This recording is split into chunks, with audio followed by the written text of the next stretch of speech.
Welcome all to the Unnamed Guild one-shot campaign. This is Harvest of Death, game number 6, part 3. Hopefully we conclude it today, and like that. But we'll start from my right, which is we have Vince over there. Have him introduce himself, and like All that. right. Go from there. Hey guys, my name is Vince. I'll be playing Jordan Covington again for the second time. He's back. He's a human ex-farmer, and he turned out last time to be a bit shy of battle, but once some blood hit his face, we got to see another side of him. And he'll be back tonight, and on Sunday, I don't have a YouTube channel yet, but I will be running my first game in the one-shot group, which is Escape from Penjar Prison. I'm still looking for one more player, so if you're interested, hit me up on the one-shot group on Facebook, and I'll save you a seat. Alright, looking forward to it, and we're gonna have some fun tonight. Next is Conrad. Hey everyone, glad to be here again. I'm gonna play my Conan character. He's really thirsty for some Knoll blood. Hopefully he's gonna get his vengeance, and hopefully not die this time. Looking forward to it. Next one. Thank you. That'd be Gabe. Hi, my name is Gabe. I'm playing Ezreal, the new recruit. Basically, he's coming into this looking for a new outlook in human behavior, and hopefully I can learn a little bit more about a new life that I'll be partaking part of the guild. And then push us to Dan. Hi, today I'll be playing Craw X-Tier Halfling Ranger once again. He's, in case you haven't met up with him before, he's kind of a little bit on the tribal or savage side. He thinks that survival of the fittest is probably the most important rule to life, and he's looking to get back into things. Okay. All of you find yourself at the guild office. You have Pincus that's rushing about, ordering the workmen that are working on the guild hall and bringing it on up, refinishing it and remodeling. You have Conan who's there trying to instruct Riverwood on how to help him put up these training dummies. You have Israel over there on the bench sitting, and you have I'm going to throw Jordan under the bus and say him and his little friend is coming on through the door and seeing this, and Pincus will say, finally, we have you guys here. We can. This is an emergency. We got to get you guys going. And he's going to holler for Conan to come to him because he has to. He needs you directly to be able to accomplish this. Well, Conan's gonna if he hears him calling, Conan's gonna come running from the training room and start asking, what is this? What's happening? Pincus is gonna say, kneel down over here. I need to touch your head, you tall galoot. Touch my head? What are you gonna do? Well, I just gotta touch your head to see something. I don't like this, but he kneels and goes, okay, go on. And when you kneel, Pincus is gonna snicker a little bit. And under his breath, he's going to say, "Hey, here's my 7 silver worth," and and he's going to touch your head. He's going to pull out this crystal that looks like about a hardball size of crystal quartz. And as he is touching your head. He's drawing from your memories, and in your memories, he's pulling for a site where you were in the dungeon. And he says, "Ah, there it is. That's probably the place you guys need to go to get this accomplished." So he starts muttering a few words. Some blue light is starting to surround you guys in the party, along with some white, silvery, misty fog. And all of a sudden you feel tingles throughout your bodies. And in the next 5 seconds, you find yourself in this dark room.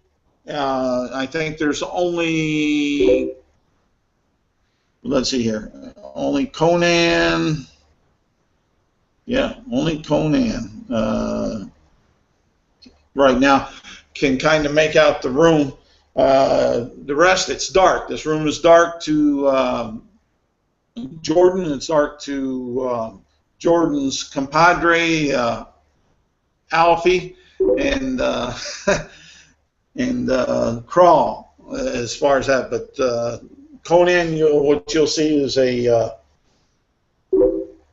20 by 20 room with some barrels, and in fact, the one smells like stale beer out of the one cask.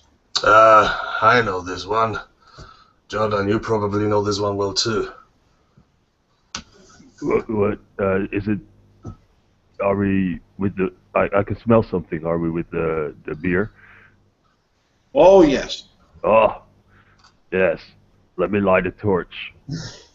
Slowly and be careful with it. Might go boom. I'll take it on now. Where, Conan? Have you heard anything of Jimbei recently? Why is he not with us? I have no idea. I had his equipment delivered to him. For some reason, he didn't show up. Maybe last encounter got him scared a little bit. Mm-hmm. Well, no, he was doing very well. I'm not sure. Yeah, he saved me back there. He saved me from the depths of death. And it would be nice to have him here again. Well, it would make me feel safe. He's a free man. He does what he wants to do. If he wants to join us, he will. Maybe one day in the future. All right, so I guess we meantime, huh? How's everyone feeling after the teleportation? Yeah, it's a bit dark, but I seem to be good. I'm pretty sure if you light the torch carefully, we'll be fine. But let me just scout ahead a little bit first and see if I can hear anything. And he tries to kind of peek out from the room and see if the corridors are empty. All right, as you peek out the room, all of a sudden you see this half-orc standing in front of you, and you see this dragonborn standing in front of you. But the dragonborn you'll recognize. That's Ivar. The half-orc you've never seen before, but he's there with Ivar. And Sam. Okay, so I can see Ivar and a half-orc. Okay. Yeah. Do they see me? Yeah, Ivar. Which way are you looking? You're standing in the hallway outside the. You remember from the last game the. I'm just asking if I'm looking at their backs or at their fronts. That's what I'll say the fronts. That way you know Ivar. You recognize Ivar. Ivar, damn, that's a surprise. Who's this fellow with you? This is Drone. it. How did you get here?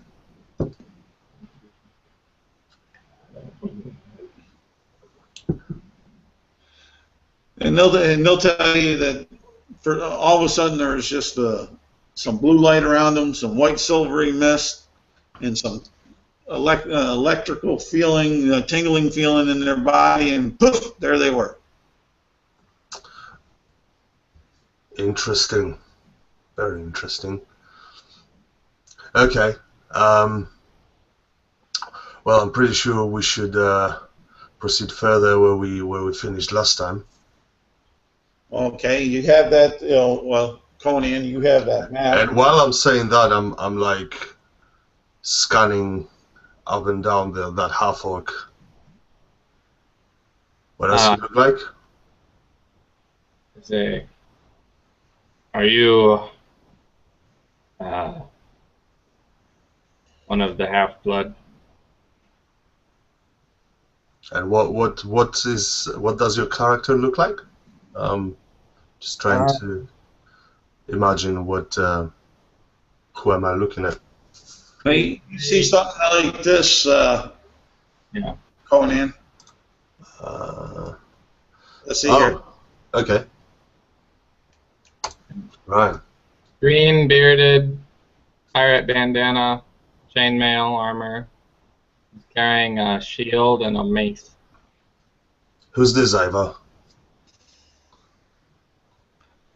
This is Jerome.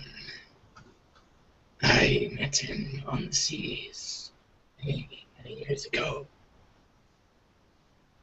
He is interested in the Adventures Guild, but I'm not sure how we got here. So I understand you came with him. Well, he's your responsibility then. Shall we? I've been sailing on the high seas these past 15 years. I'm the chaplain for my crew, but I've found that my healing abilities are insufficient. So I'm out on a pilgrimage to grow in strength. Well, any skill will help. Where are we? This place looks familiar. Oh, we've been here. We've been here. Not so long ago. I'm a little bit dizzy after this whole spell casting. My stomach feels a little bit rumbly. And It's he that pukes, orc here. and he pukes just in a corner of the. I mean, into like at the sidewall on the bottom, but he tries not to splash any of it at anyone else. Are you wounded, brother? Not wounded at all. No. I'm just not. I've never been easy with spells and teleportation.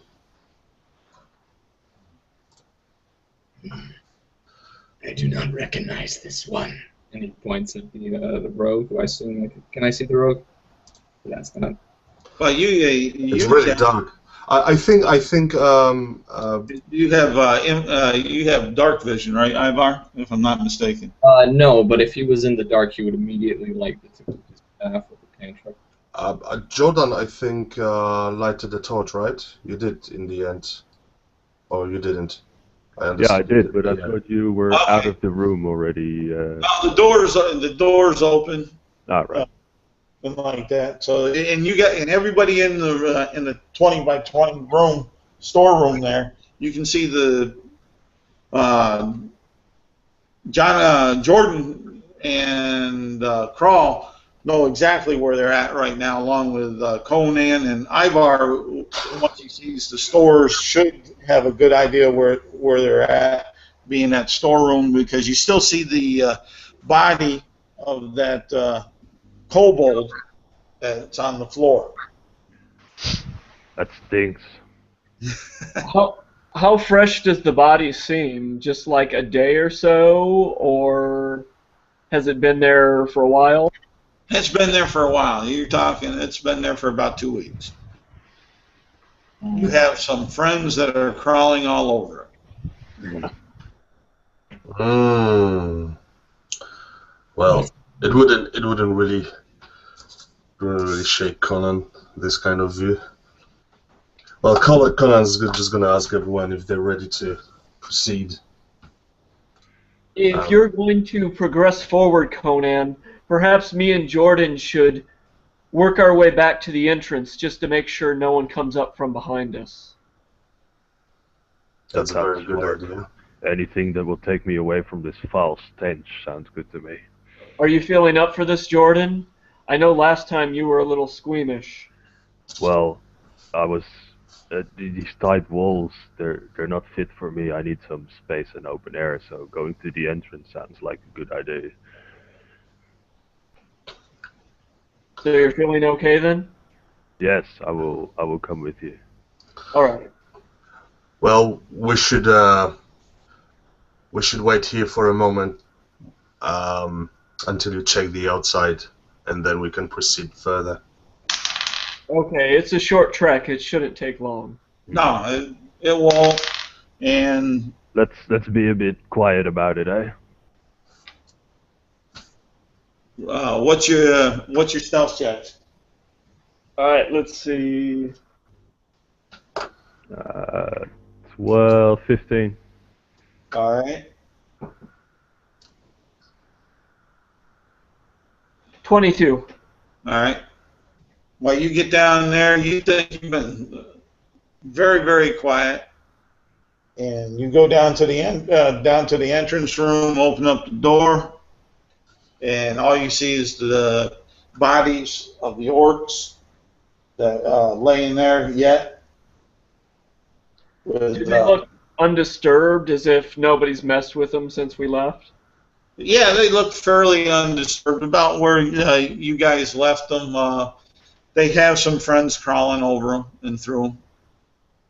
Okay. Guess we'll regroup with the party then.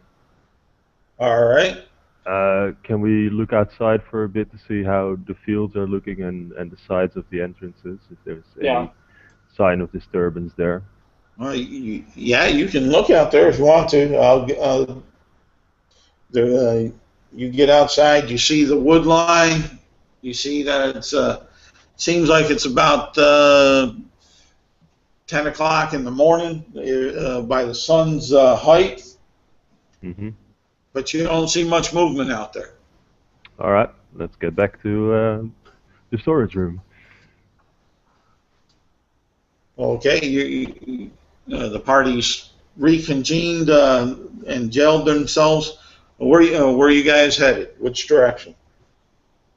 You have the hallway that goes straight across from the doorway on the storeroom, and then you have the hallway that Jordan and Kral came from. Was from the entrance, and then you have the one on the right that took you up where you were on the last session. Well, I think we should proceed where we finished. Let's check out the storeroom again. All right. And go take it out from there. The store, when you check out the storeroom, it's still the same. Just that you got the kobold body inside the storeroom, and it has some friends crawling over it and through it and enjoying their life. They loved having the big feast, and the beer the orc beer that's there smells like it's getting sour. So.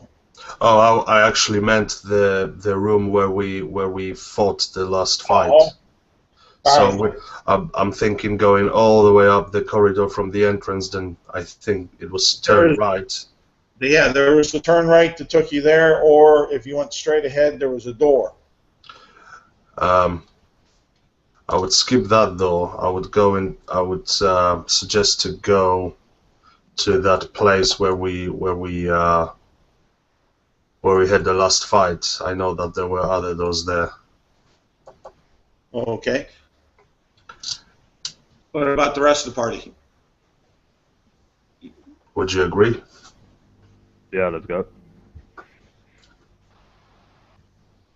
I will Okay. lead Conan. Well, I'm new here, so I'll just tag along. Well, just because you're new doesn't mean that you can't say your opinion. If you've got an idea, we are free men here. Your idea might be a good addition to the I party. don't like leaving an unopened door at our backside in case someone or something were to come out of it. Trust me, there's plenty of doors that are going to be behind our backs if we go through these ones. So you know something about the door we skipped? Yeah, I don't know about the door we skipped, but I know that there's more door along the path, and if we open these, there might be more coming through the other doors. At least at the moment I know where I'm going. That's my thinking. I'm just worried we might be ambushed if we leave a door behind us unchecked. That's true. Why don't we just... How's everyone else feeling about this? Can we just open and see what's behind it? Fair and square. Okay, Jordan, put down that torch. Yes. But have it ready to light it up straight away. All right. And he puts it out in the orc beer. But make sure you get Smells one, like bacon. Make sure you have one ready to torch straight away. And Conan is going to come closer to the door. Okay. And he's going to look at Azrael. And I go, you seem like the type of person who's got a keen and good hearing. Can you help me checking out the door? Looking at you, I'll nod real quickly and just kind of shake my head at the same time. Is there a keyhole or anything like that? There does appear to be a keyhole in this door. Alright, what I'm going to do is I'm going to lean forward with the handle on my right arm hand, and then I'm going to put my ear to the actual door itself to see if I can actually hear anything. Going into my little special area of my inside of my cloak, I'm actually going to grab my lockpicks and kind of at the same time listen for anything on the other side of the door and listen to the door itself as I click on the tumblers. Okay, roll your perception check. Alright, here's the perception check here. And that's going to be, what is it, perception? It's going to be a 10 for the perception. Okay, you're having a hard time hearing the tumblers because you also are hearing some noise beyond the door, but you can't make out quite what the language or what the noise is. You just know it's noise, and it's kind of overshadowing a little bit of the tumbler noise that you're trying to focus on. All right, then I'm going to stop moving the tumblers and actually concentrate more on the noise that's inside and see if I can identify quantity and quality of what's on the other side. Okay. Let's see here. Quick little thing. All right. What languages do you speak?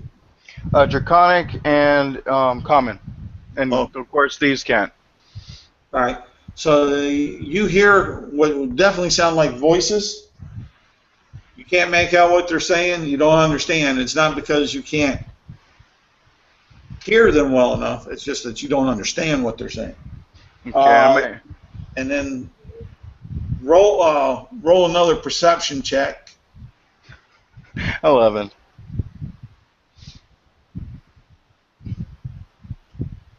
You got an 11, you said? Yes.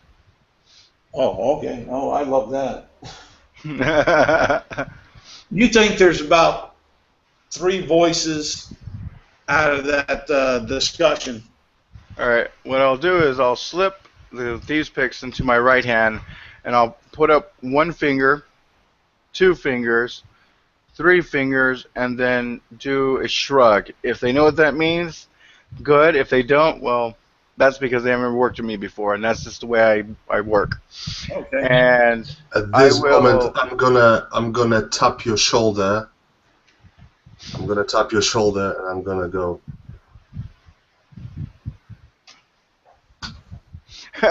and then I will try to hide the fact, and then basically I'll turn the knob to see, first of all, if it's even open. I'll slowly turn it. It appears the turn free. What's the rest of the party doing? Can I make a wisdom check? I'd like to listen as well, just in case I hear anything. Oh, go ahead, Carl. Carl, go ahead. I said I'd like to listen as well in case I hear anything. Okay, so you're listening to hear as well. I don't think that you, if I remember your languages, I don't think that you can make out the translations. Jerome and Ivar, what are you doing? Can I make a wisdom check to see if I understand his sign language? Yeah, go ahead.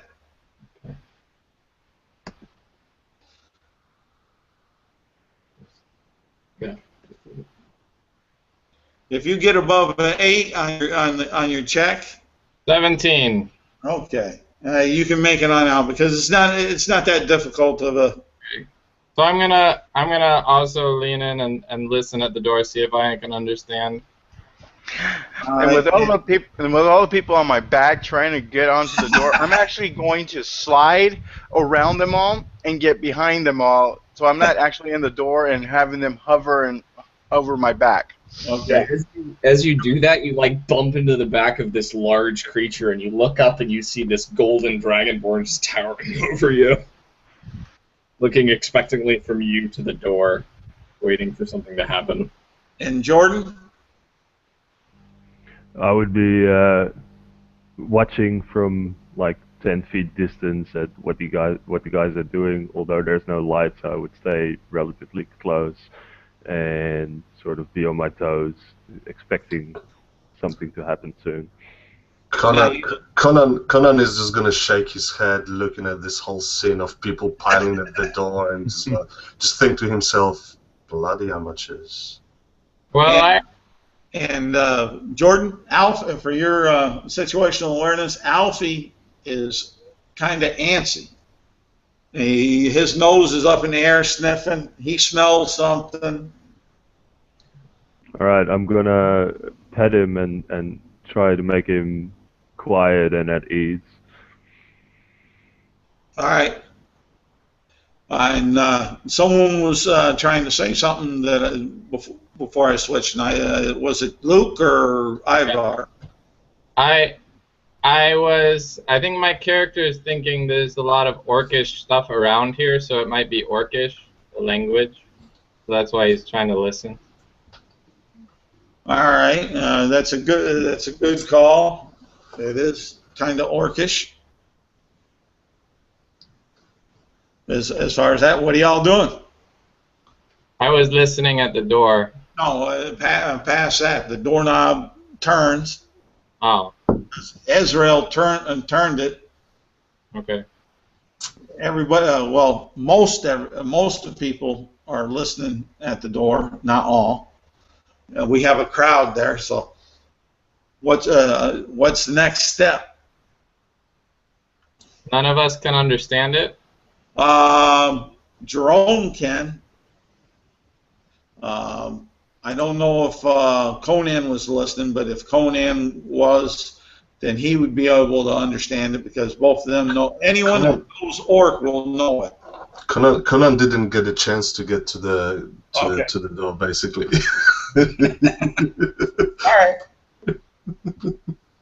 So, what's the party doing now? I think there's 3 of us piled against the door. Yeah, you got the halfling. Yeah, I'm small. So is the door actually open at this point? Pardon? Did you say that the handle was turned and the door started to open, or? I said the handle turned. I didn't say it started to open yet. Okay. I'm gonna come to Crow and say, before we open these, let's see if there's any other voices at other doors around us. There's a couple of other closed doors that we didn't check last time. I grow impatient. How about all of you stay here?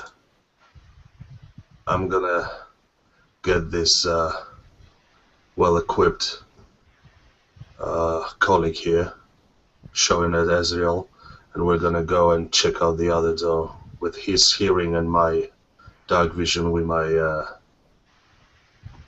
be able to figure something out. Just wait here for a moment. All right. And as you're actually looking at me, I'm already looking behind the group as if I'm expecting something to come up from behind or watching our backs. And looking in the direction you're going to want us to go, my hand is actually going, if we're going to go into more dark area, I would actually support it on the wall of the cave, cavern, corridors, however these walls are descripted, and basically make my way so I don't have to worry about sight too much. Just follow me. I kind of know where I'm going. Oh, okay. So you go. Which door are you going to? So there's another door in the corridor to the right from the door we were standing at, right? Yes. Okay. There's one. I wanna go there very quietly with Ezreal. There's actually 2 doors. 2 doors, okay. There's the one that's straight down the corridor. Okay. And then there's the one that would be to the north, which was right across the door that you came out of from that last big battle. Okay. So I would check both of those. I want to check both of those, and I want to be very quiet. And obviously, Okay. I'm gonna gesture it to Ezreal to Okay. stay quiet and low and. Give me a perception check on the doors. I'll need 2 of them. Let me know which perception check goes with which door. Okay, I'm gonna ask Ezreal to basically help me with hearing, like just so we can check it out. Would that give me an advantage on rolls or? Yeah, go ahead and take advantage on it because he'll help you with the best position of your ear, and he'll also be listening. And between the 2 of you, you should maybe be able to pick up pieces and parts one would miss from the other. All right, to actually help my senses a little bit more, I'll actually shut my eyes instead of having them trying to find something to focus on. And with my eyes shut, basically, I get to a 23 for listening. All right. Which door? That would be, I guess, that would be the first door. That he would take north. Okay, the north door then. You'll hear some laughter and you'll hear some chain jingling and jangling. Okay, so laughter. About how many voices can I come up with? Well, you believe there's only one. 1. Okay, and I'll put my finger up. Saying 1, and Conan, Conan, you at the same door? I wanna go to the other door since he's listening to these ones. Okay. I would go probably to the other. Yeah. You rolled the 16? No. Oh, okay. I didn't roll any. Oh no, that's my armor class. That's what you see. Oh, okay. Okay, let me see.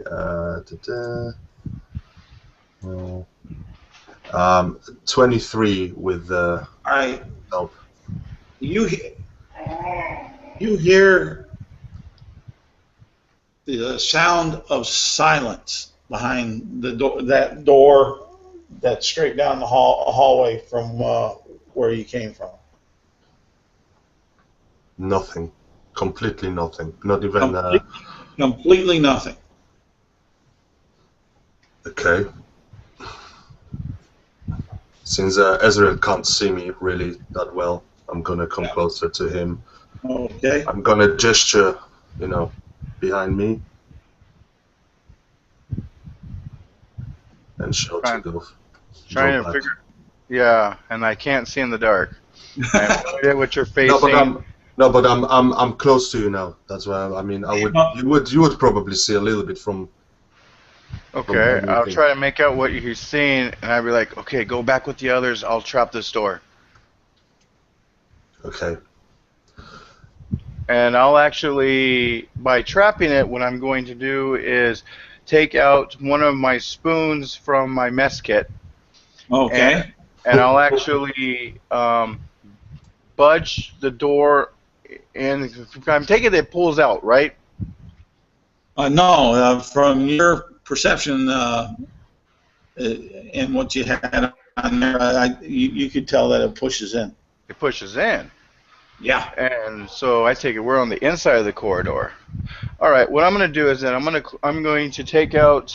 I won't take out my spoon then. I will reach in and grab these little tiny itsy bitsy things with 3 spikes that probably would hurt if someone stepped on them, and I'm going to place them right in front of the doorway in case he comes running in, and since I have no way of really closing the door. Well, I kind of do if I use the doorknob, but I don't know where.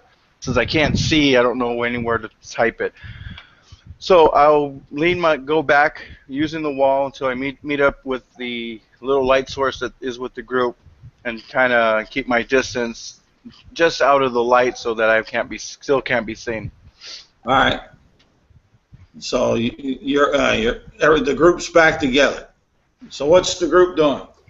I'm gonna actually ask Ezreal, since he's so good with traps. I'm gonna one last time ask him for a favor to see if that door we listen to first is trapped, because it might be, just in case. I'll whisper, has any other door been trapped? No. Then this one may not be trapped as well. Fair enough. And as I'm doing that, I will take a look at the door. I'll just do a quick glance just to see if there's something. But I'm trying to just get his perception of that nothing has been trapped yet, but who knows? And what's the rest of the party doing that's up around the door? I'll back off from the door to give him room to work, seeing that he's a professional, and just kind of, I guess, chat quietly with Jerome and try to get to know him a little bit. I'm petting my dog and Elfie just to calm him, but basically I'm more calming myself doing it. I'm more nervous than the dog is. And you guys, as you guys are doing that, making noise outside of a door, you'll see my finger come to my mouth and nose, and kind of shake my head and look at everybody, put my hand on it, and nod at everybody like as if I'm getting ready. Are they basically as if I'm saying, "Are you ready?" I take a sip of wine. I can see it straight away. I'm pulling my bow, tipping one of the arrows in my poison bottle, stepping a little bit away and pulling the arrow back, while looking at Jerome and Crow making friends with one another. Jerome slowly steps back as slowly as he can without his armor clinking, and he pulls out his shield and the hand axe. All right. Ivar's just been standing there with his staff leaned against his shoulder, and finally it looks like something's about to happen, and he seems to rouse a bit, and he goes, and he just snatches it, and this weird energy seems to flow up and down his staff. Seeing all of this, I would clumsily go through my backpack and take out the crossbow and try to load it.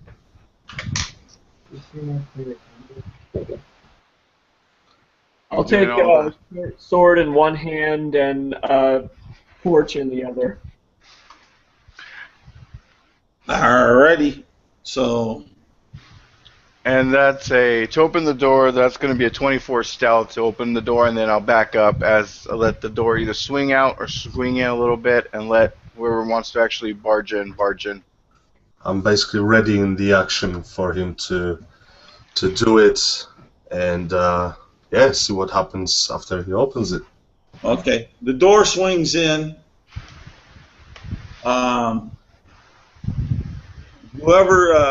Whoever's up close to the door, need a Constitution check. Oh, you backed up. I guess I should probably make one.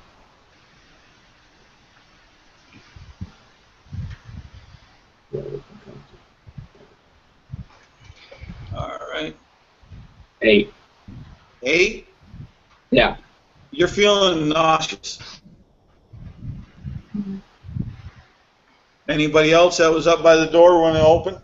That was 15 for Ezreal. Alright, you're not feeling nauseous. Within 5 feet of it, so I'm gonna make a roll. Alrighty. Yeah, I would be nauseous. Okay. Roll for a niche. 9. Would I get a surprise attack with since the door opened and I was getting ready for it to get open, or at all? You have the ready action. You'll be able to go. I just want to try to get. Sure. Yeah. Of course. So what do we got for niche for you guys? In the chat. 16 for Conan.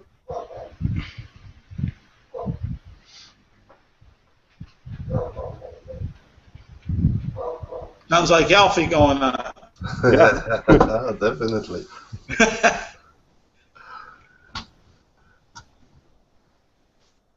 And okay, Jordan, what was yours? 21. 21. Mm-hmm. Okay. And Ezreal, your niche? 7. Sorry, 7. 7. Okay. And Ivar. Ivar got a 10. Jerome got a 9. Okay. Jerome got a 9. And Ivar got a what? 10. 10. All right. And Crawl. Modified 20. Okay. And as that goes open, this horrid smell from inside just bellows out. You'll see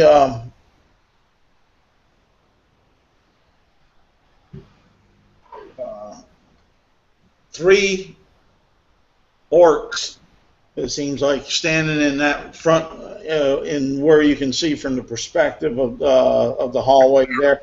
And Conan, you have an action ready, so you can take it. You're muted. Well done, thank you. Can I distinguish quickly enough any of them being some kind of a leader? It doesn't appear to be. They look to be, as you would relate. I let loose. Comrade. Then I let loose the first closest one.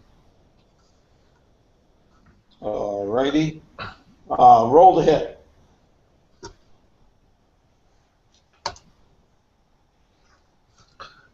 Okay.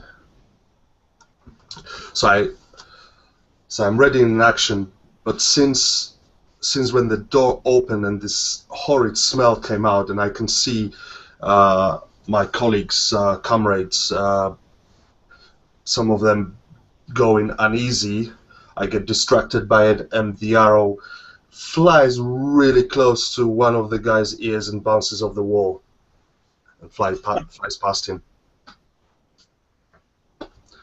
Missing. Okay. Because I believe 10 doesn't hit. Well, let me see here. It may. In this particular situation. Okay. Just got to validate here. I want to make sure.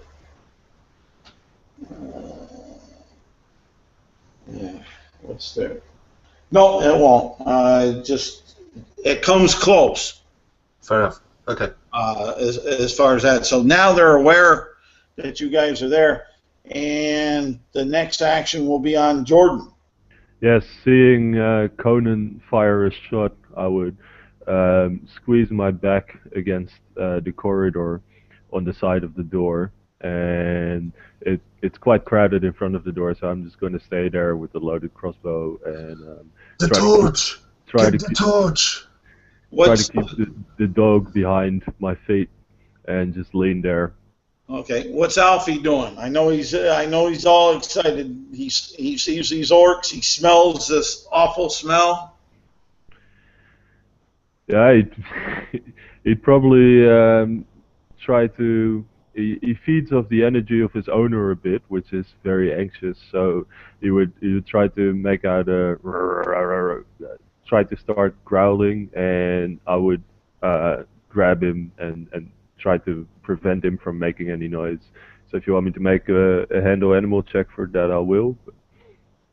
For right now, no, because you've been training them on the downtime and like that, yeah. So he knows that. It's just that you had a crossbow in the one hand, correct? Yeah. Okay, so it's just going to make it difficult to shoot with that, that's all. Okay, after Jordan is Crawl. Alright, so Crawl sees that they're... Well, he can't really see them very well because they're in the room, and I'm assuming it's dark in there. It's dimly lit, actually. Okay, so I guess I can kind of see him, but I can't see him very well. So I'm gonna kind of from the doorway. From where you're standing, what I'll give you is that 10 feet to the left and right of you, you can see, and 30 feet from those same points down in, you can see, and you see table. You see 3 orcs over there at the table. They seem like they're arguing over something, and they notice the arrow go by the head on the one. So. And they've kind of noticed us now, so what I'll do is I'll take the torch that's in my offhand, kind of throw it up on the table, then grab a cast of oil from my pouch, and then toss that, like I'll try to throw that onto the table to shatter it as well. Okay, well roll the hit with the torch. The torch. Alright.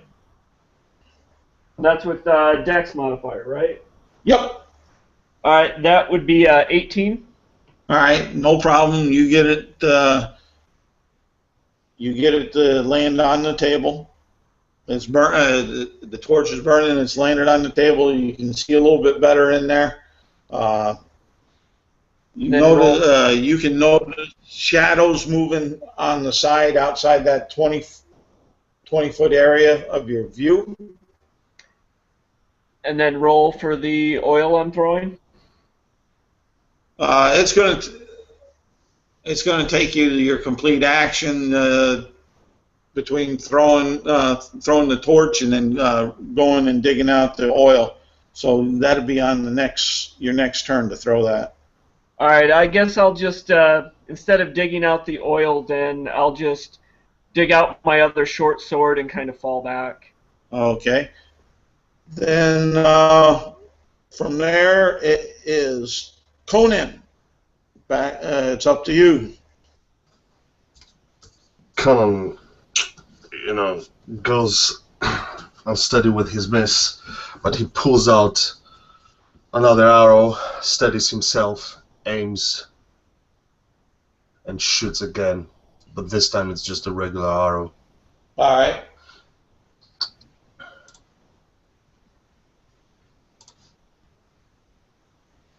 Does 14 hit? Yes, it does. And it goes against, as I said, the closest one. Okay. And as he does that, he's gonna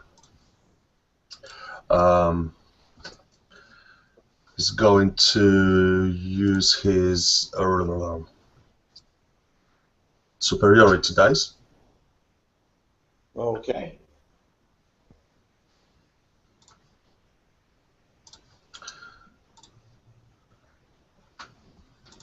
To do it as a steady shot. So he basically aims and, he steadies himself and he chucks this arrow into the orc's body, doing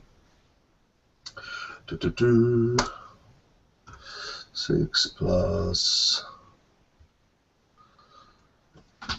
8 damage to the orc. Okay.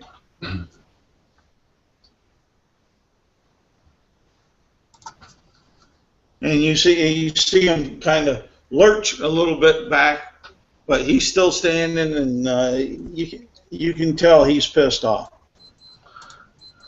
I'm sure he is. Ivar. Okay, how far are these guys from us? These three that you see from there are about 25 feet, 25 feet. You got about 20 foot in. You have this table. They're sitting on the other side of it. So the nausea has gotten to Ivar, and these the redness in his eyes is kind of intensified, and as the magic kind of continues to shake his staff, and it looks like it's going to charges towards them, moves all the way up to them, and then he lets out this massive yell, casting Thunder Wave, and they all have to make a DC 13 Constitution save, I believe. Okay. Okay. Okay. Okay. Okay. Okay. That's more than 3 rolls there, Charles. Yeah, you only saw 3. Yeah, I know. All right. Is everyone within? Okay. But all right, you do your damage on there. There's okay. The ones that make the saving throw 4, the ones that don't take 8, and they're knocked back 10 feet. Okay, 2 of them got knocked back 10 feet. Okay. And the damage on that was what? 8 on those that failed, 4 on those that made it. Okay. The one with the arrow sticking in him. Yeah. He didn't move back, but the other 2 that you can notice that were in there, and when you moved on up into there, you see that there was 4 more. Oh joy! Did they all get hit? Yeah, they rolled for it. There's, and you said 8, 8, and 8. 3 of them didn't make it. 3 were pushed back. So let's see here. Do my figuring. That's that. Set and that. Okay. And that will lead us to Jerome. Does Jerome still only see the 3? Yeah, he's out in the hall at the moment, so he just sees the 3. He sees one of the 3 get pushed on back. Okay. Everybody hears this big thunderclap. But I see one still standing, right? Oh, you see, you yourself, you'll see that there's more than one standing. Okay. In fact, you got 1, 2, 3, 4, 5, 6. You'll see that all 7 are still standing, even the ones that you damaged. They're just pushed. They just the 3 that you damaged got pushed up against the wall, back to the wall. Okay. I'm gonna move in 5 feet. Okay. And, bring up a hand axe and hurl it at the orc with the arrow in him, the one that didn't get knocked back. Okay. Roll to hit. Nice.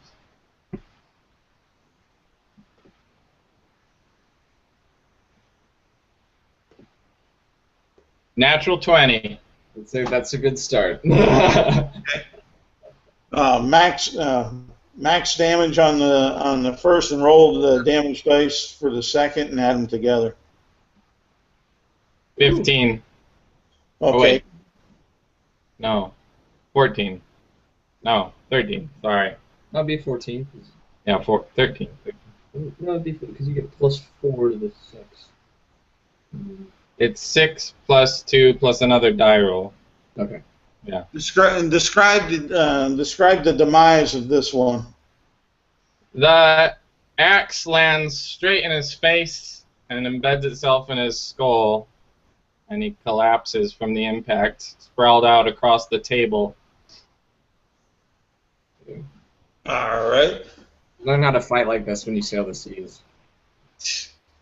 And Ezra. So nobody's actually entered the room. No, you got Ivar in the room, and you got Jerome that's in the room. Jerome took 5-foot step on into the room and threw a hand axe. Okay, because I didn't hear anybody actually going in. Okay, so we have 2 people who actually did go in. All right, so I will move into the door, and then I see the 3, the one that just got shot, and then there's others on to, let's say, the right or left of the door? They're on the right. They're on the right? Okay. Yeah. And you'll see they're they're another 20 foot back on the right, and there's 20 feet on the right of that room that goes on the back, and they're up on that last 10 foot around that last 10 foot section on the right, 20 foot down. Okay. And there's any of the orcs near the table?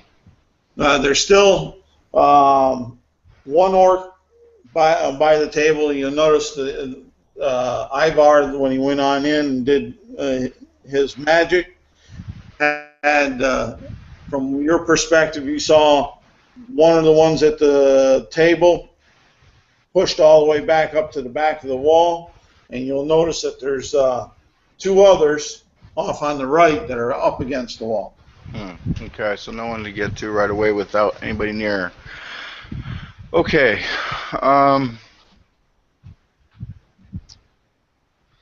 Wow. The best way to do this would...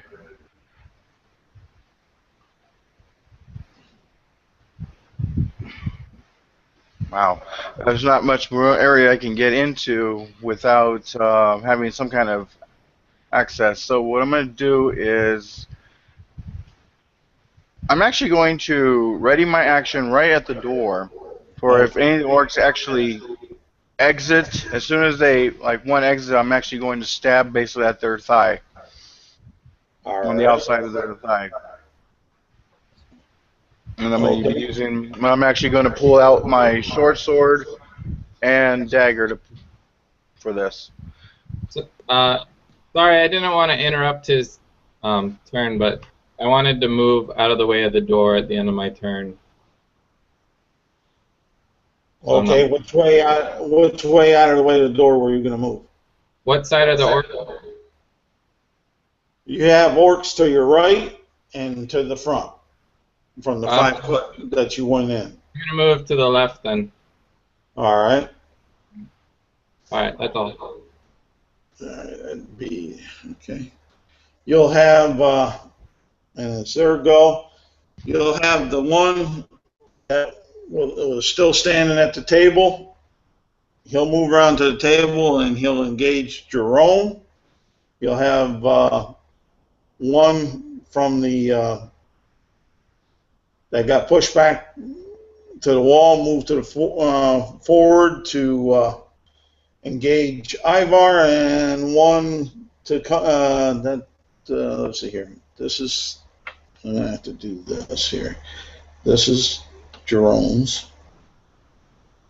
This is Ivar's, and this is. We'll go to the door. We'll put D there. And you'll have one come up to the door. So who's ever in the doorway, which would be Israel, they'll have the engagement there. And that will miss on Jerome. That will miss. Damn. My dice ain't doing you guys, my guys, any good. That'll be a miss on Ivar. That's a miss on Israel. So, what are they attacking with? I was stealth, but if they saw me, okay, then I'll take away that last die. But that's what they're using are battle axes.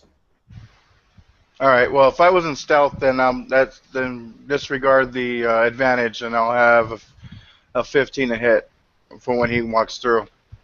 He's not walking through. He's advancing up to. Oh, then never mind. I don't. Mine doesn't connect then because I said going through. Yeah, I know.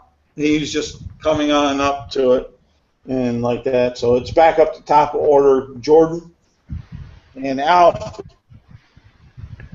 Yes, so the doorway is still blocked and I can hear all of this. I would take a couple of steps with my back against the wall sideways towards the doorway and sort of take a peek inside. And I imagine I can see this orc standing there at the front of the doorway now, and I would move my head back around the corner again. And because there was someone right in the doorway, right? Well, you got Israel up at the doorway, and you got Conan. Yeah. there.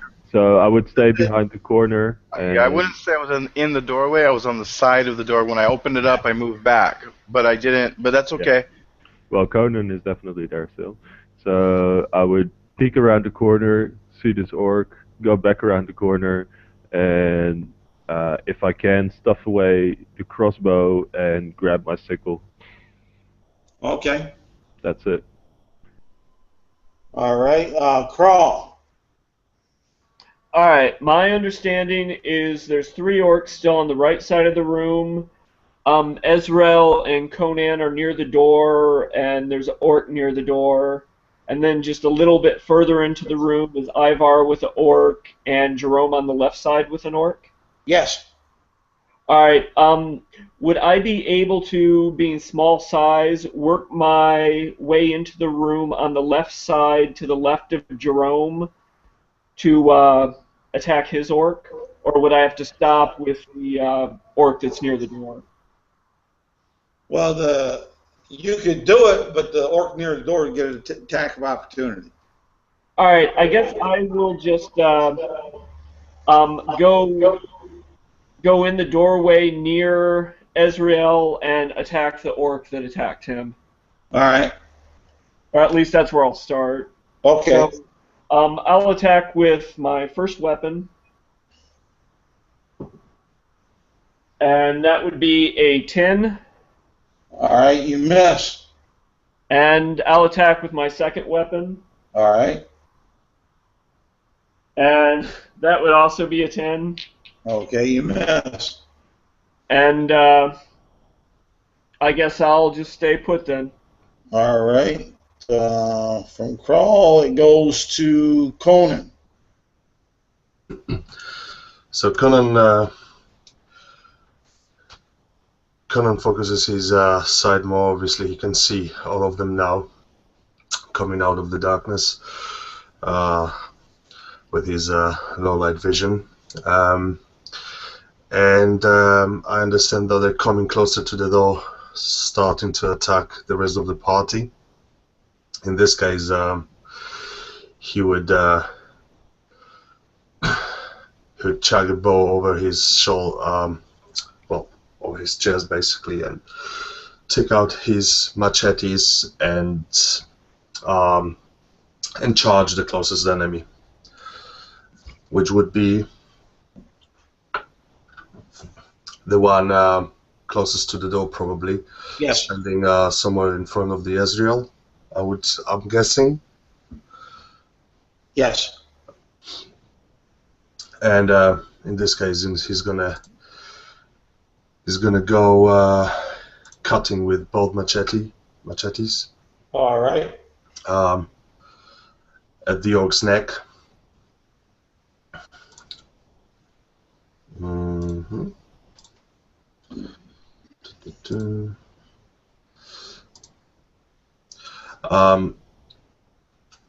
So as he does this, one connects with the neck and the other goes just following at the orc's face. I'm assuming they both hit, 19 and 18. Yes, they'll both hit.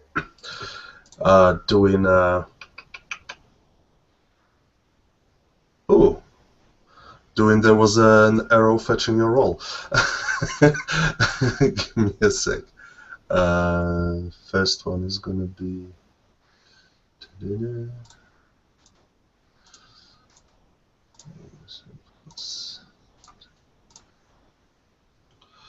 5, and the other. It's gonna be 8 in total. For both hits? Yes. Okay. He's still standing then. I'm just hoping I did him pretty good though. He's bleeding. Good. As far. Conan's grinning. Okay. Ivar. Okay, how many orcs can I see? You see the one that's on you, and then let's see here. That's Ivar. Then you can see 3 other over to the right. One of the one that you pushed at the wall is going to be moving forward. That's on their niche, which is at the bottom. How far are these guys? From you, since you moved up by the table to do that, they're only about 2 of them are 15 feet away from you. The other is 20. Okay. So, as he turns his head, and he looks like he's just about to puke, like he's just really, really sick, and he kind of, like he heaves, and this gouge of flame just issues forth from his mouth, and just hits these two orcs against the wall, and they have to make a DC 12 Dex save. Okay. Oh, get back here. Get back here, you little. Not that you're rolling off of it for me tonight. Just keep on doing what you're doing, Charles. No! It's doing it's going very well. Okay. One makes the save, one doesn't. Okay, the one that makes it takes 5 damage, the other one takes 10 damage. Say what? The one that makes it takes 5 damage, the one that fails takes 10. Okay, the one that failed, describe how he leaves this plane of existence. Right, so Ivor, like, you know, he pees and his flame just spews everywhere, and it's totally out of control, and he's just like, it's like going all over the ceiling, and you just see this one orc kind of like, and the other one is just like on the floor, just rolling around. And he eventually just kind of stops, like, for a few seconds, like, and then he just dies. All right. Next up, Jerome. What kind of armor is the orc in front of me wearing? Here to be a hide. Hide? Yes. Okay.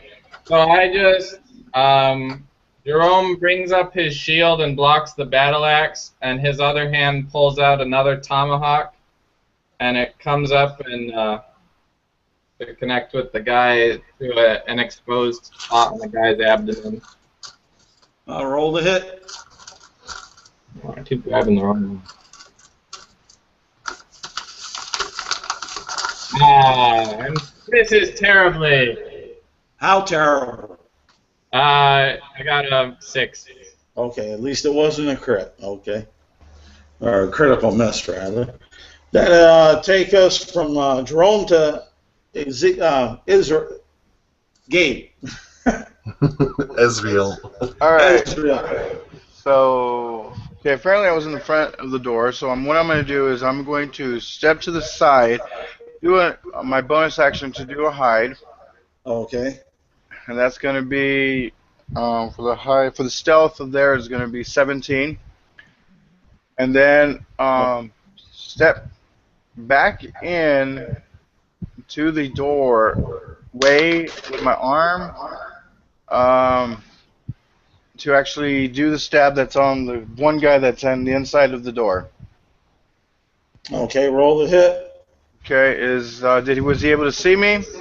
Yes.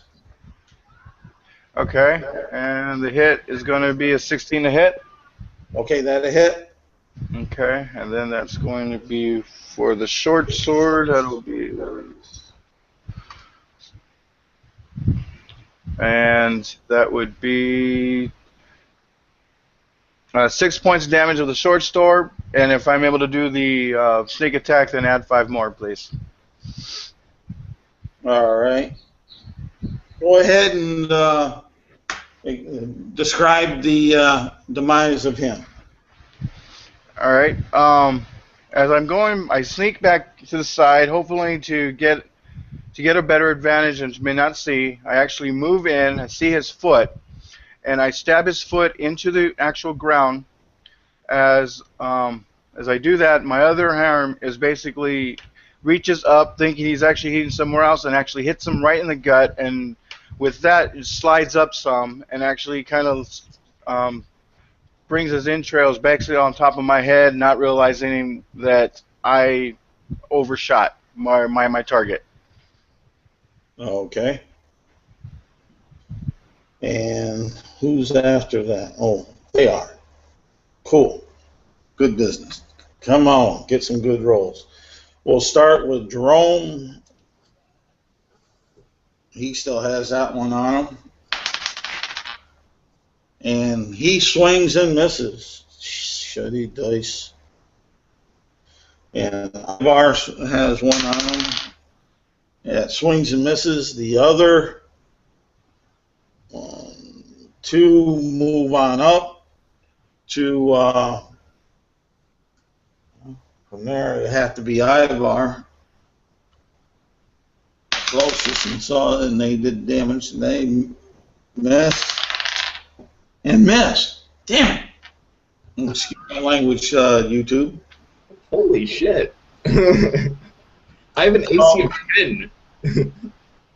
Darn! Ivar, it's your golden shine. Are these orcs just Like, blind drunk, or what's up with them? Okay, Jordan. Yes. All the battles going on, still no way to reach it, but Elfie would definitely pick up on all of this and start a really scared bark, like really scared, and it's like a farm dog, not a breed, just a mixed race breed, and it looks terrible. And Jordan would hate this because it gives away his position on the side of the door, so he would really grab it in the neck and just make a Now, if you're on just stay there. Huh? If you're on the side, Jordan, if you're on the side of the door, like I'm picturing you in my head, Yes. you will see the two orcs that moved up, and the one orc that's on Ivar, because that'd be in your view, your field of view. Ivar and is you in could- the room, right? Yeah, but you're up on the doorway, right? Yeah, no, in the corridor with the wall of the corridor on my back, I was saying. Okay, that's why I'm trying to clarify myself. Fair enough. I Okay, just peeked around the corner once, but seeing what's inside, I just sort of shied back from it. okay. So basically, still not wanting to get mingled in, I will just try to control the dog. Okay. Crawl, you're up. Alright, still being outside of the room, first thing I want to do is kind of glance back down the other hallway to see if anyone was coming at the commotion. All right. Roll perception. That would be a 12. You don't see nobody coming. Alright, in that case, considering how badly my friends seem to be being ganged up on inside, I'm going to try to move into the room to Jerome's left and try to attack the orc on him. Okay. And everyone that's up there that has view of the room and the table, you'll notice that it's starting to get very a little smokier in there. The table seems to be catching a fire. Good thing I'm short. So go ahead and roll the hit. Alright, so I'm going to roll to hit him. Okay.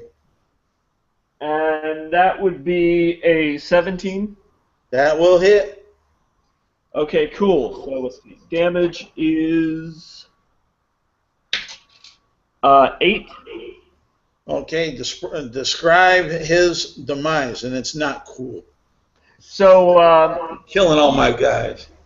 so he's focusing on Jerome, and I kind of come up from underneath and just kind of stab him right in the groin and work the sword on up. Okay. And then as he falls to the ground, I'll move over a couple more feet and attack the leftmost orc, which is on Ivar. You won't be able to make that in your full action. Okay, so he's too far away? Yeah, you'll be able to move. You'll be able to move the 5 foot on in over. Well, it's actually let's see here. That'd be 10 foot over there, and then you got another 20 to get to where you can help Ivar. So that'd be 30, and that's outside your movement rate. All right, I guess if I can't move next to him, I'll just. You can move next to him. You just won't be able to attack. I'm not going to move next to him if I can't attack him, so I guess I'll just stay over there next to Jerome and kind of eye the situation. All right. Conan. Cool. So, how many do I see left? You see 3 left. And I can see the table catching on fire.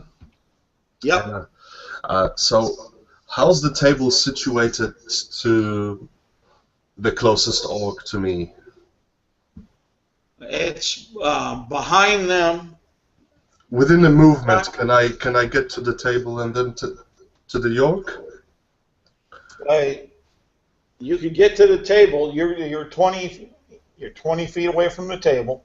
The orcs are 25 feet away. You got they're on the side of the table where Ivar is, so you don't have to cross the table to get to them unless you want to go around the back. So seeing this whole smokiness and that the table is catching on fire, Connor's gonna do like big eyes, put one of the machetes at his back, and with a swift movement, he's gonna run up, catch the torch off the table, and with the turning movement, cut against the orc. That's the closest. All right, roll the hit.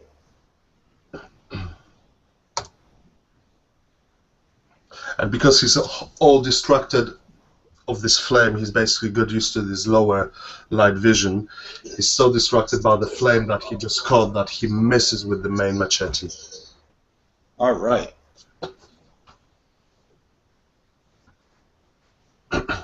Okay. And that will bring us to Ivar. Okay, so what's the situation around me now? You have 3 orcs engaging you. All around me? Not all around you. Your back is still good. They've come up to one on a little to your left, to your center, and one a little bit to your right side. Okay, so the one that's like the one that I burned is going to get pummeled. Just gonna roll with my quarterstaff, which Okay. I believe is a 4 to hit. Does a 11 hit? No, it doesn't. Okay. So he tries to hit this guy, and it just misses widely. He's still very dizzy. He looks very dizzy. All right. Jerome. Now there's 3 guys left. Yes. 3 orcs Yes. left. And do I have a direct path to any of them? Not really. You can move up to the one that's on the left side of Ivar. Okay. I'll just run up and bring my tomahawk down on his head. Roll the hit. 20 modified. Okay. Roll damage.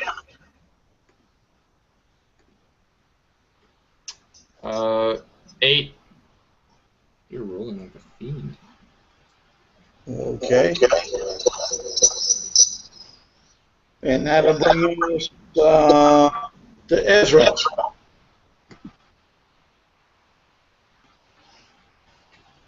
All right, so everybody's basically went in, and I'm wow. Sorry, there's a lot of relay, and I'm hearing myself 3 times. Okay, so I go into the right. I actually want to take a quick look. I know I probably won't be able to see anything. Is there any noise coming from the door that I trapped with the caltrops? No, not that you noticed. Okay, then I'll be the last to go in, and heading to one of the ones that are on the right. If I can make it all the way up with a 30-foot movement. Yep. Or 25 at least. Yes, you can. Okay, and then as soon as I get there, what I'm going to do is I'm going to use my bonus action to hide, and I'm going to take a side step so I'm actually side by side with the actual orc and basically down lower, below his eye range. So let's do the movement and then just do the hide first. All right. And that's a 15 for a hide. Okay. And go ahead and roll the hit. Okay, and then do I have advantage, or did he see me? You have advantage. Okay. And it's gonna so it's gonna be a 22 to hit. and I'm Yeah. going to. All right, so that's going to be 7 points of damage on that orc. Okay. And he's still standing. He's looking battered. And they're on up. Ready?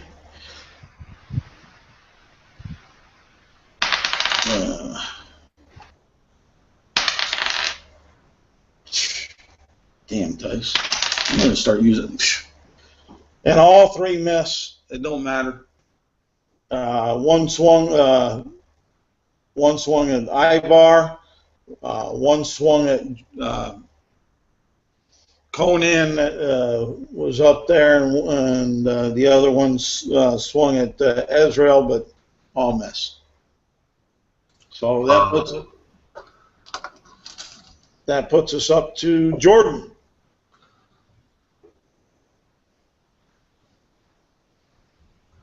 Jordan, you're muted.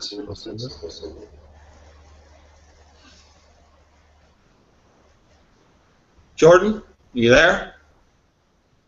Bet. Still nothing.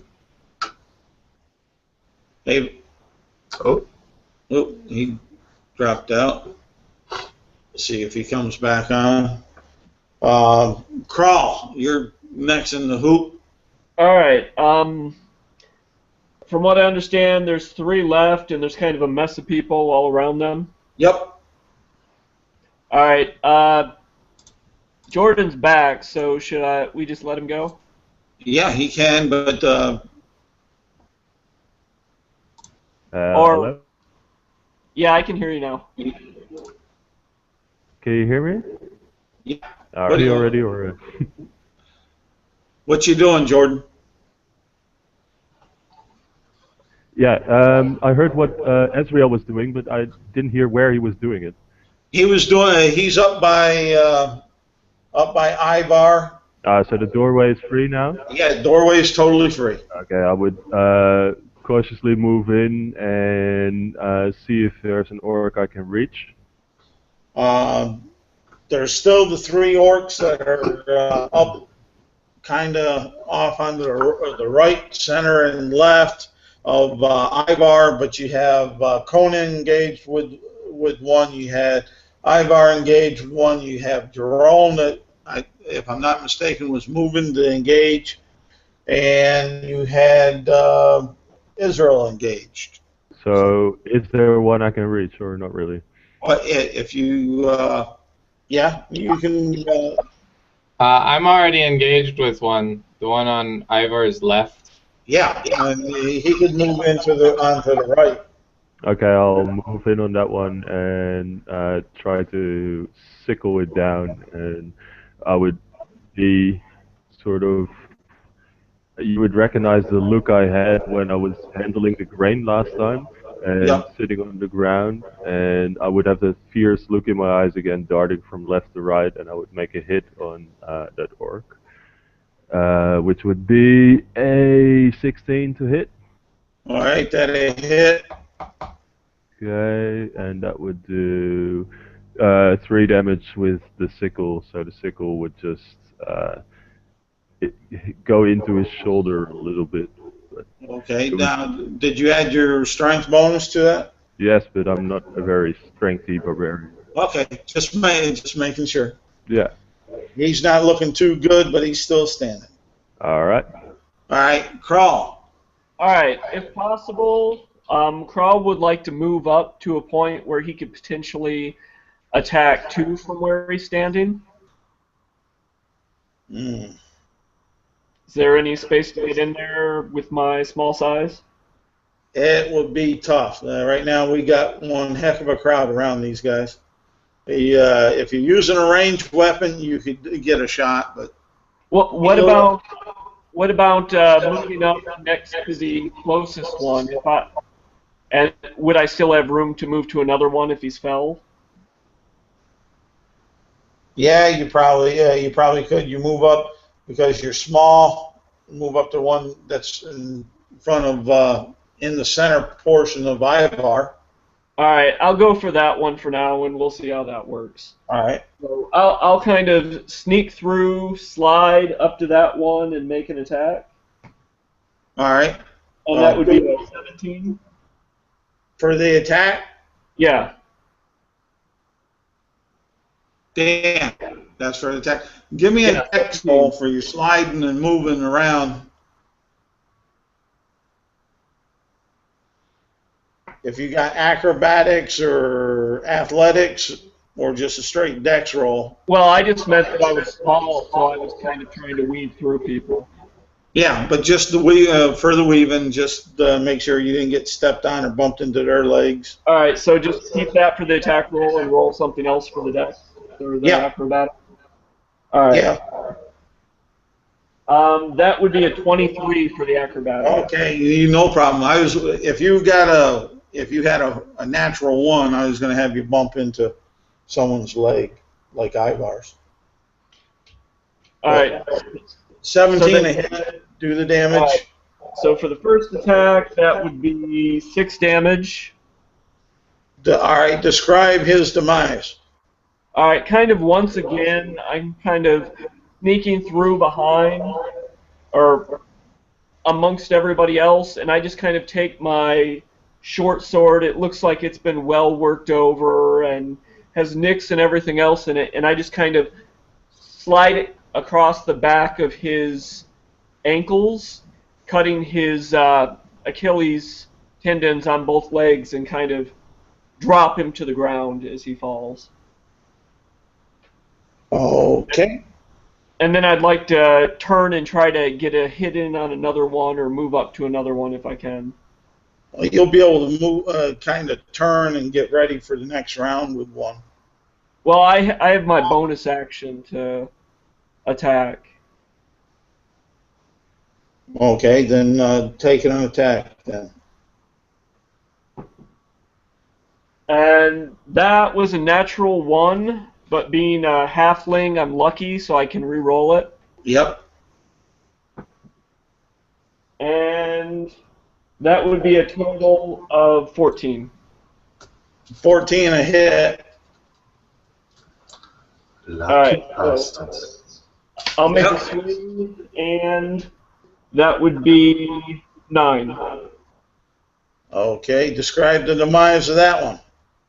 Alright, so for the second one, I kind of turned to hit, and I misstep a little bit, kind of fumble to the side. But as I fumble to the side, I swing my sword around and catch him in his side and just kind of skewer him. Okay. Ivar, you have one that's still standing that has Ezreal on it, has Jordan on it, yourself, and it has Conan within attacking range. So any of you guys that are in on that one have advantage to attack. I will attack that guy. All right. Did you say I get advantage? What? Yes, advantage. Okay. Oh, that's not good. That is a 10 to hit, which is going to be a miss. So It's a what? 10 to hit, so he's just flailing around. All right. Not so good with There's a lot of terrible feedback from your speakers, Samuel. Sorry. Jerome, you're up.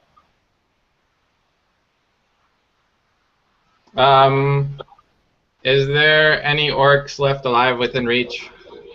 Yeah, you're on the one that you were up attacking on, that Ezreal's on, that Conan's on. And Okay, and I have advantage? Oh, natural 20 again.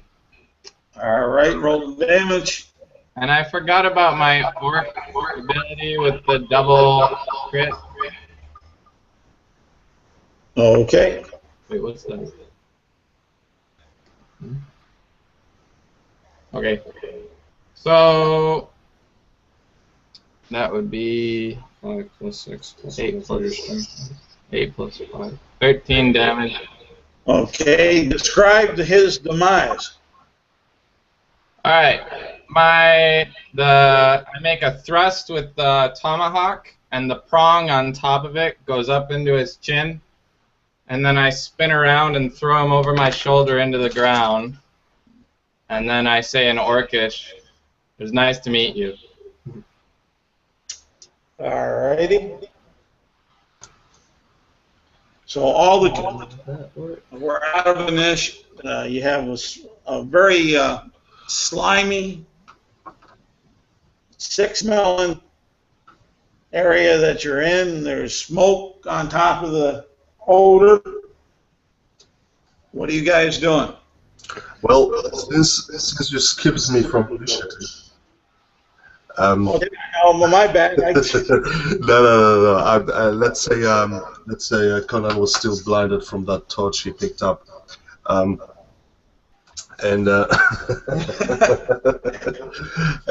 he noticed that there was just one left, so he wasn't worried that much.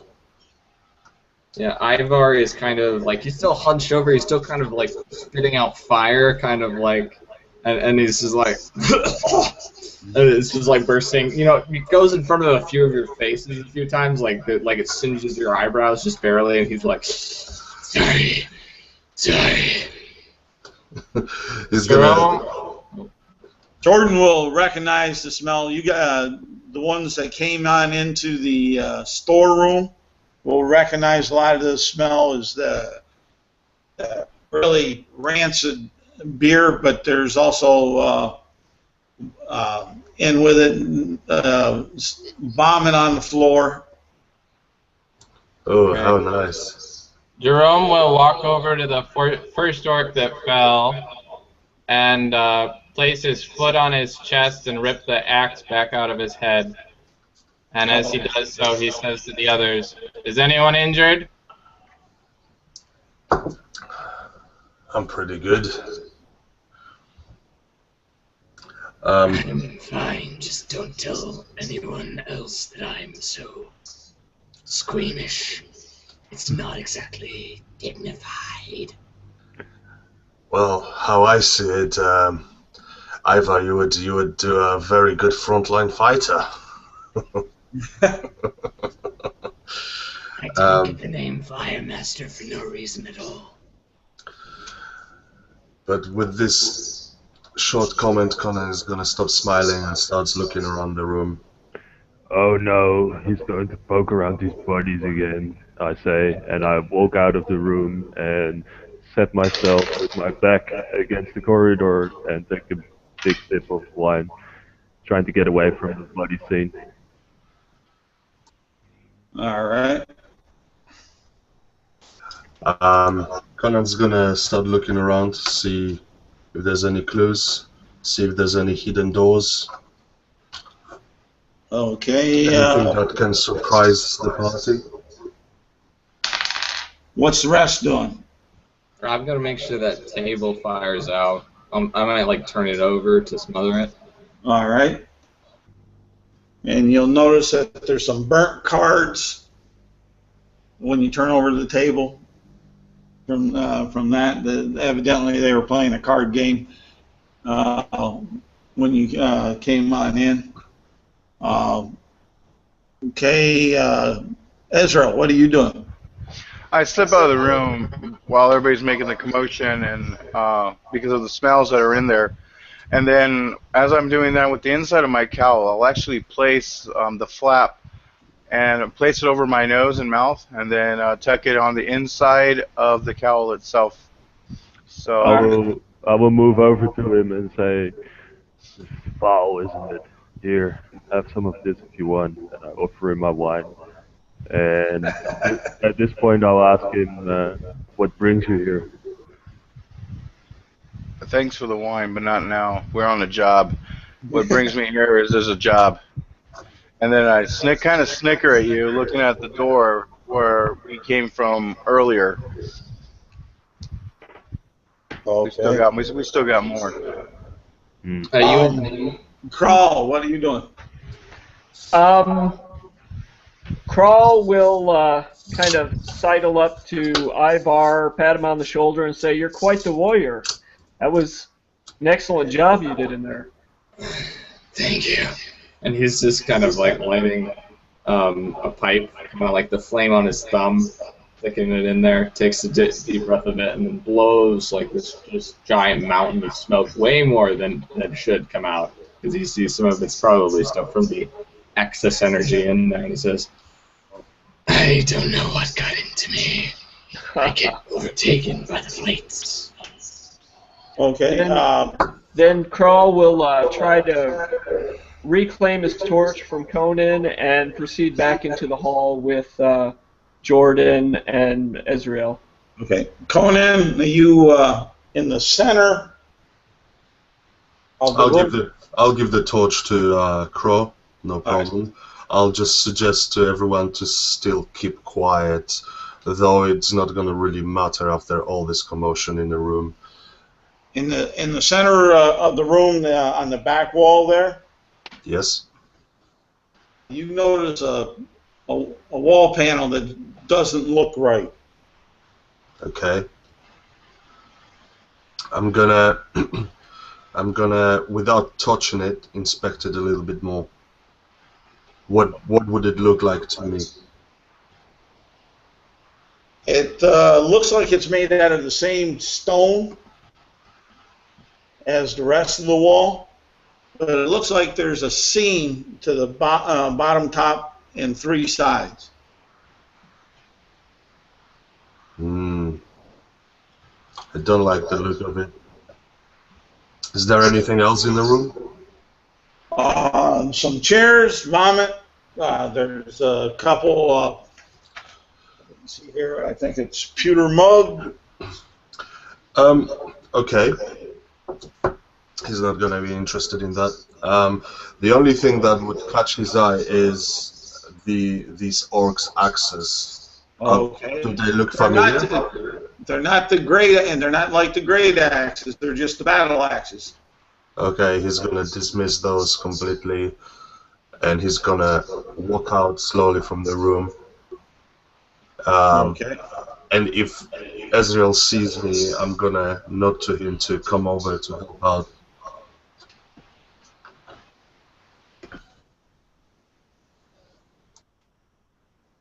Taking a deep breath, I'm just like, oh, I got to go back in there again. That's how this look that you're seeing through my eyes. And I will, with my one hand, keep it over the cloth that's over my nose and mouth. And Conan's gonna grin, look at you, is like, just take a deep breath in through your nose, and it's gonna make you get used to it.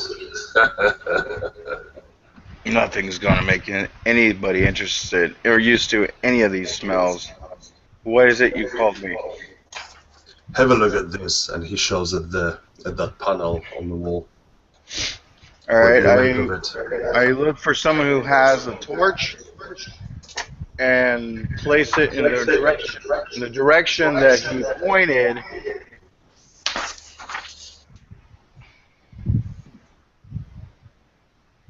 Okay. Crawl has a torch. No. Conan has a torch, and he's gonna light it for him. All right. Okay. And just quickly scanning the area where he's kind of looking.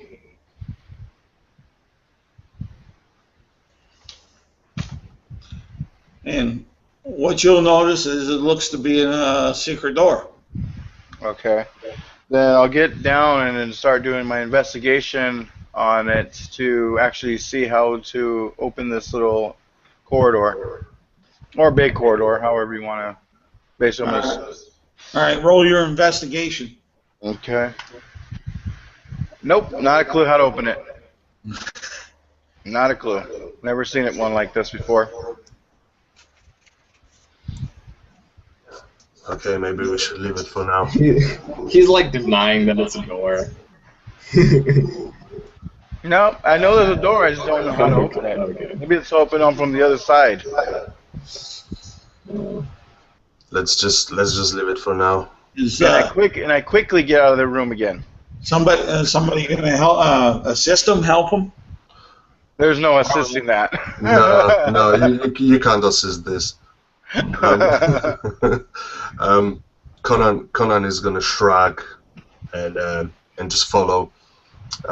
Maybe we should take care of the other business, but we should definitely come back and check it out later.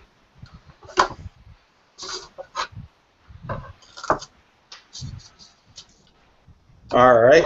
Ivar would just kind of wrap his staff against it a few times. Wait for some sort of response. You hear a hollow sound behind it? Is it wood? No, it's stone. Okay. Ivar, if he can't make it out, don't do anything. Come on, let's go. And he just kind of, turns his head. You're gonna try to investigate it. Use to investigate to see about it, or I suppose I could. all right. Roll that. Let's see. That is a 15 for my investigate. Okay. You think that all you need to do is push it open. Okay, so just with his staff once more, he puts the butt of it against it and just pushes. Ivar, what the hell are you doing? And you hear, as you push, you hear the scrape of the stone. The like that, and it opens on up. And you see this, make sure I got the right dimension on this. You see this room that's looks well lit. Looks about 30 foot wide. You don't know the total length, but you can see to the what would be your west. You're coming in from that secret door. You'd be coming in from the south. So it looks about 30 feet wide going to the north from you, and you can see for about 30 feet to the left, which is your west. And you can see for about 20 feet onto your right. Conan's gonna get out his bow straight away and get ready. He's itchy. Yeah, as Conan said, Ivar, what are you doing? I would have looked around the corner to see what was going on. I hate this dice tonight. Bad dice. Well, we love it. All right.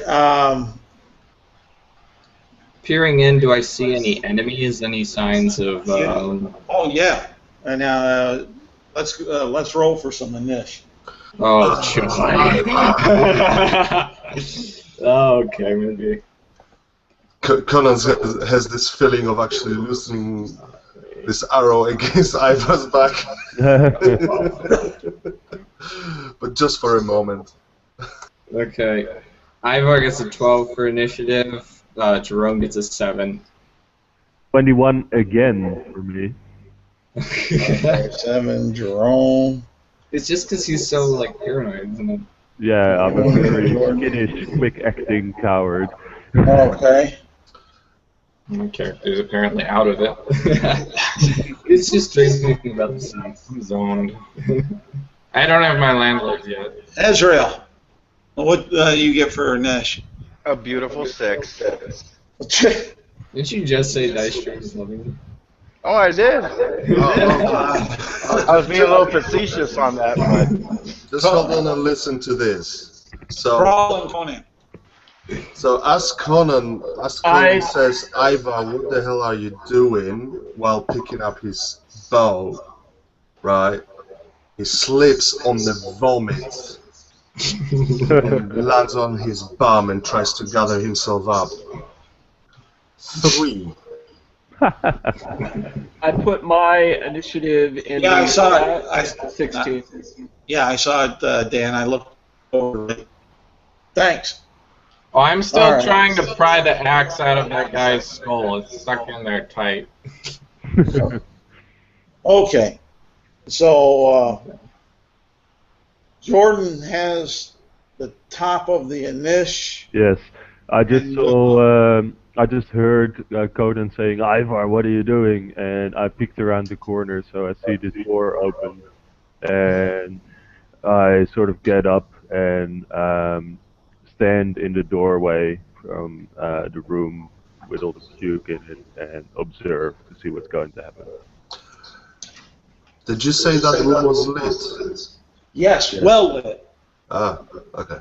Can I see anything? No, I just see Ivar in the doorway, I guess. Oh yeah, you can see Ivar in the doorway. You can I'll say you can see that the room's well lit. Yeah. And you notice I'll say I'll give you that you see some big orc that's in like a wizard's All right. robe. Well, seeing that, I'm stepping into the doorway, and I'm actually going to step on the intestines that Ezreal got out of that orc with his blow that he delivered. And looking down into this puddle of blood that I'm standing in, I'm going to shake heavily, and you're going to see like I'm clearly out of comfort, and I'm going to start shaking, and I'm going to charge towards Ivar, trying to push him away and fly into the room, and actually, if I can make that. All right. I'll let you go and do your charge. Roll an athletics check to see if you can push. Yeah, I would definitely push. I would not move Yeah. around him. So see if you got natural 20.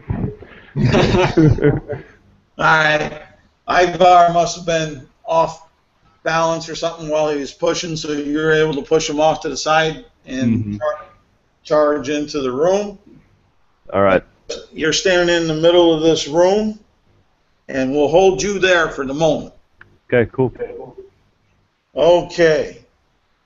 Who is next? We got, that's Jordan. Crawl is next. All right. He pushed Ivar out of the doorway, so there's a clear line of sight into the room, right? Pretty much, yep. All right. I was back in the hallway, so I know I can't make it all the way, but I guess I'll make my way into the room as I had heard Conan yelling at Ivar, and from, I guess, however far into the room I can go, not all the way to the doorway, I'll pull my bow and fire off a shot at that orc. Okay.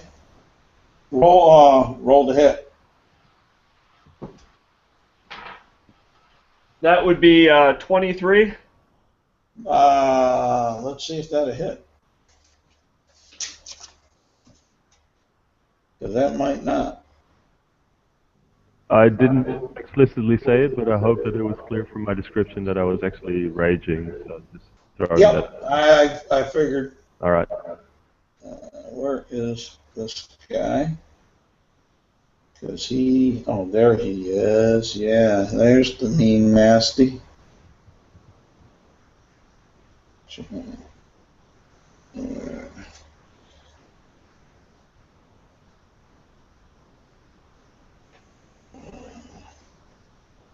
Okay.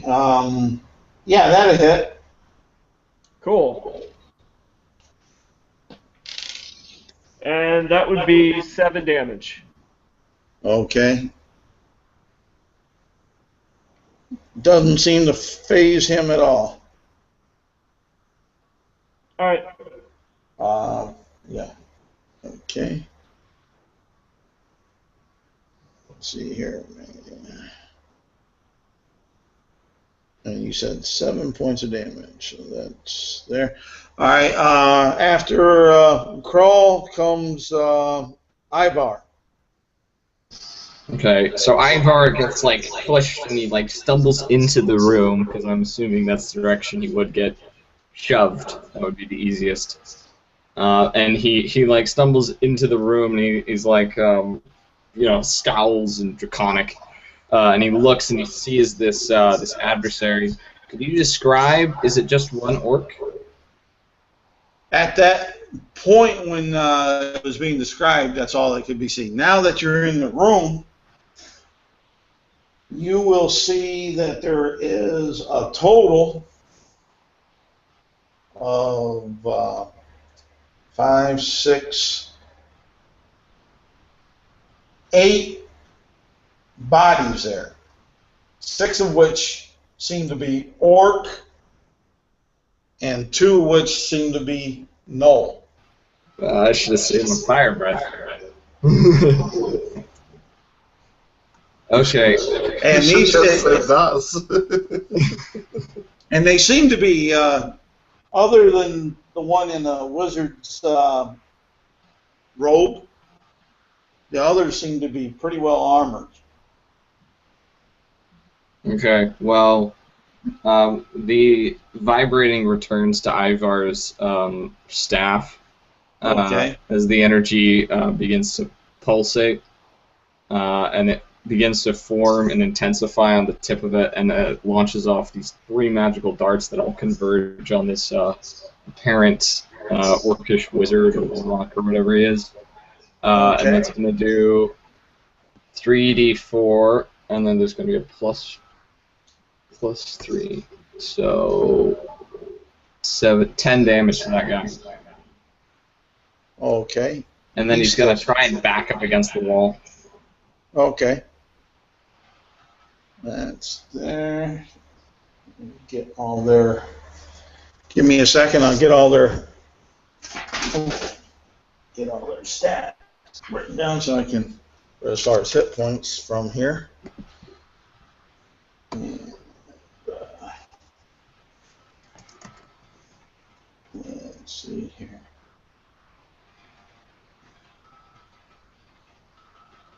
There's that big Mama Jama.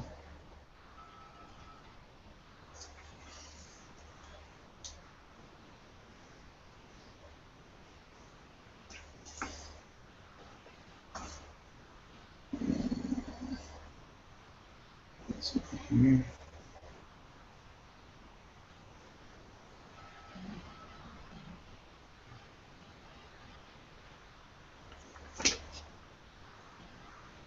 Maybe Ivar's done. And the Knowles. If he keeps rolling bad, we're fine. I heard that nastiness. I mean, we made it through the last encounter without a scratch, literally. So that's well. Are they all identical? Was the one that he barely hit with the 23 identical to all the others? No. He was wearing the wizard. All right. Okay. Yes. Yep. We've both targeted the mage so far. Me and Crawl. Always go for the mage. Except when it's me.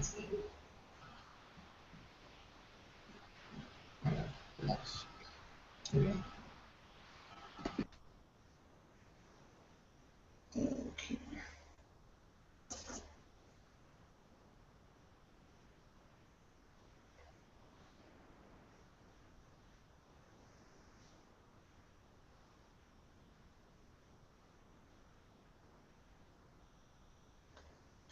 All right. And what you okay, you got pushed on in there, you did your magic missiles, you hit him. You see where 4 large orcs down in one end of the hall there with chain shirts, great axes, and shields. And you definitely see one with a crown, and he has a great axe and a sword. Let's see here. What does he have for his armor on this one? What did I tell you? And you see half plate on him. And then you see the two gnolls, and the one seems to have some scars and some tattoos on him from the abyss. Okay, so that was Ivar. After Ivar comes Jerome.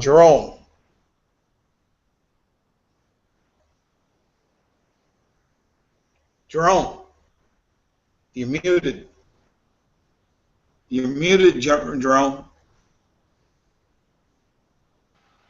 I finally pry the axe out of the other orc, and I hear this commotion going off to the side, and so I don't really fully understand what's going on, so I walk up to the door and look in.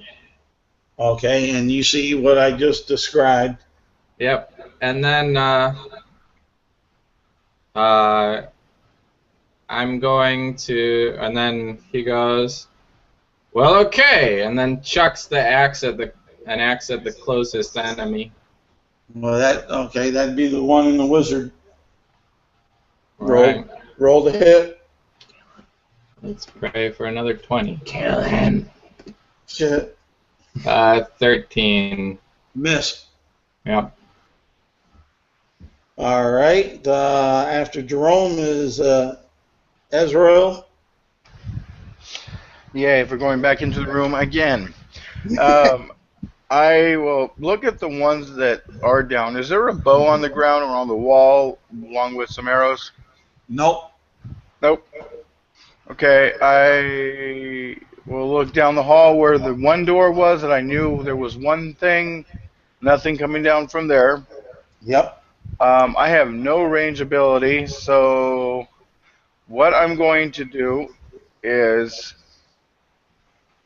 going to have to go in, take what's his name, Conrad's advice, and taking a deep breath, displease, and actually close the door. And I guess I would have to go up to the one table, but I have to wait. That's way too many movements and everything else. So. All right. And Conan. Conan's got a mouthful of the Yeah. leftovers on the table. Sorry. Right. So. Conan would scramble up, go through the passage to see what's going on in that room. Obviously, there's still all the orcs alive, or was one down already? No, they're all still standing. Yeah. Okay, but as he walks in with his bow ready, he can see these two gnolls, and does he see the face that he recognizes? The tattoo on the one, the tattoos on the one look very similar to what you saw. Without even thinking, he dips an arrow in the poison. Yep. And lets loose. Alrighty.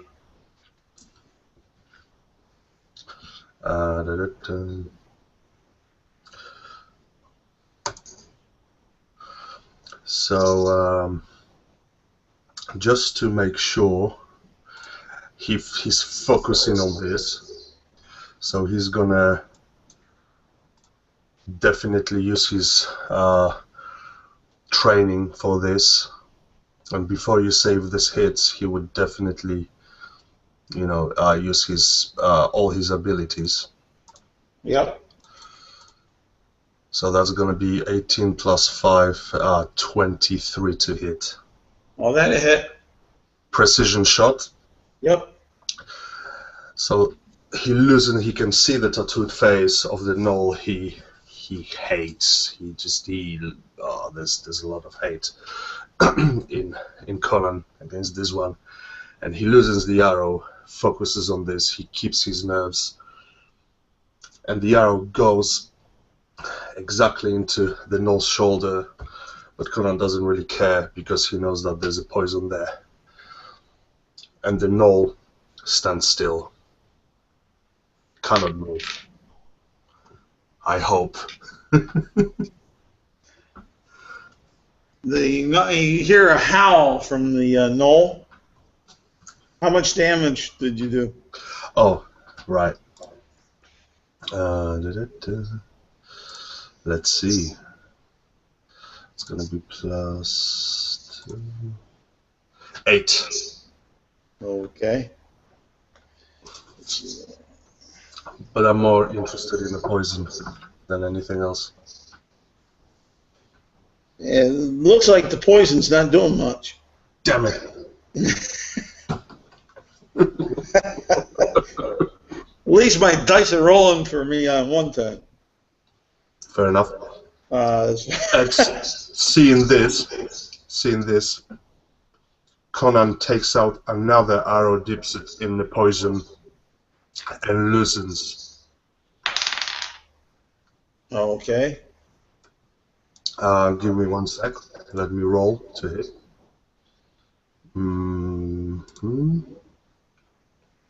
19. Well, that'll hit. Okay. Roll your. I think it's Constitution against draw. Yes. Poison? Yeah. So he used his action surge basically. That's why he got his another action. And 9 damage. Okay. Poison. You think it's taking effect? Okay. And I look my eyes at it. Oh, okay. After that, they come up.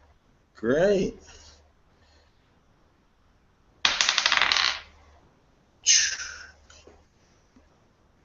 That will be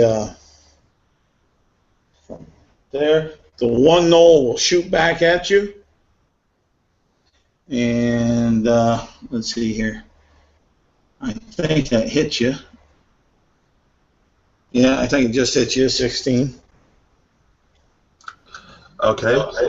And let's see. I want my favorite dice for damage on this puppy.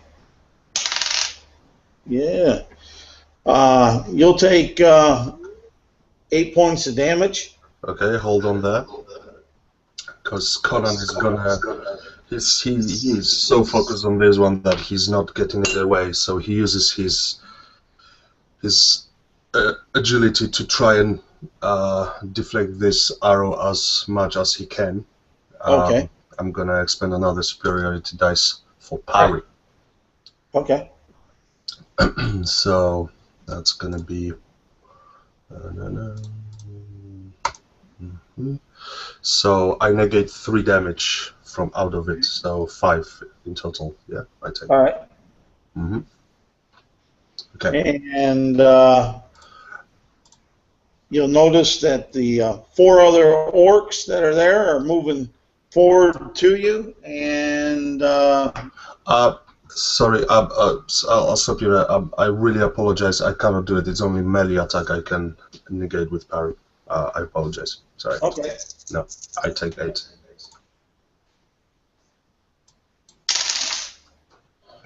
Five, 7. You and Ivar, you see four bolts of light, like darts, shoot at and hit you, and you take 10 points of damage. Whew. It's not good. That came from the wizard. That's really does not like me hitting him. As far as that, and let's see here, and that let me calculate the distance. For the record, I said he backs up as far as possible on the turn. I said that. Yes, I know, but magic missiles. Yes. He returned the missiles with the missiles. Yep. And they moved on up. They're only going to move up to that, like a protection action for the other one in half plate. So we'll move back on up to Jordan.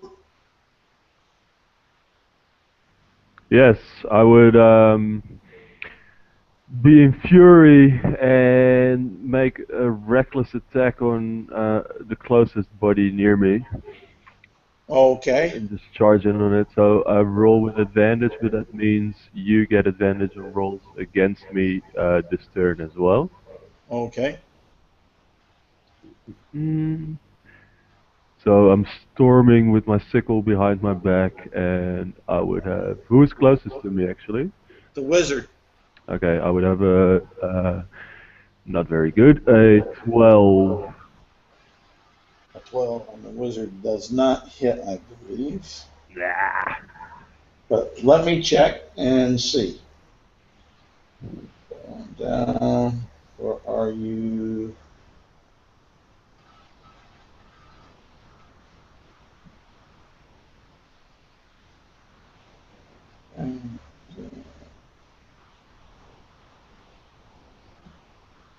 Come on, quick there, monster man.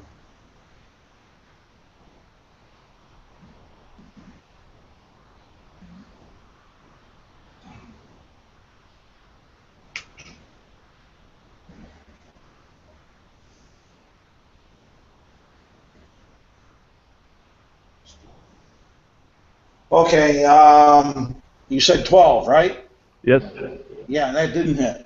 Okay, so the sickle, as I reach behind my head, gets stuck in the cloth of my clothes I'm wearing, and because of that, it sort of goes over its head instead of into him.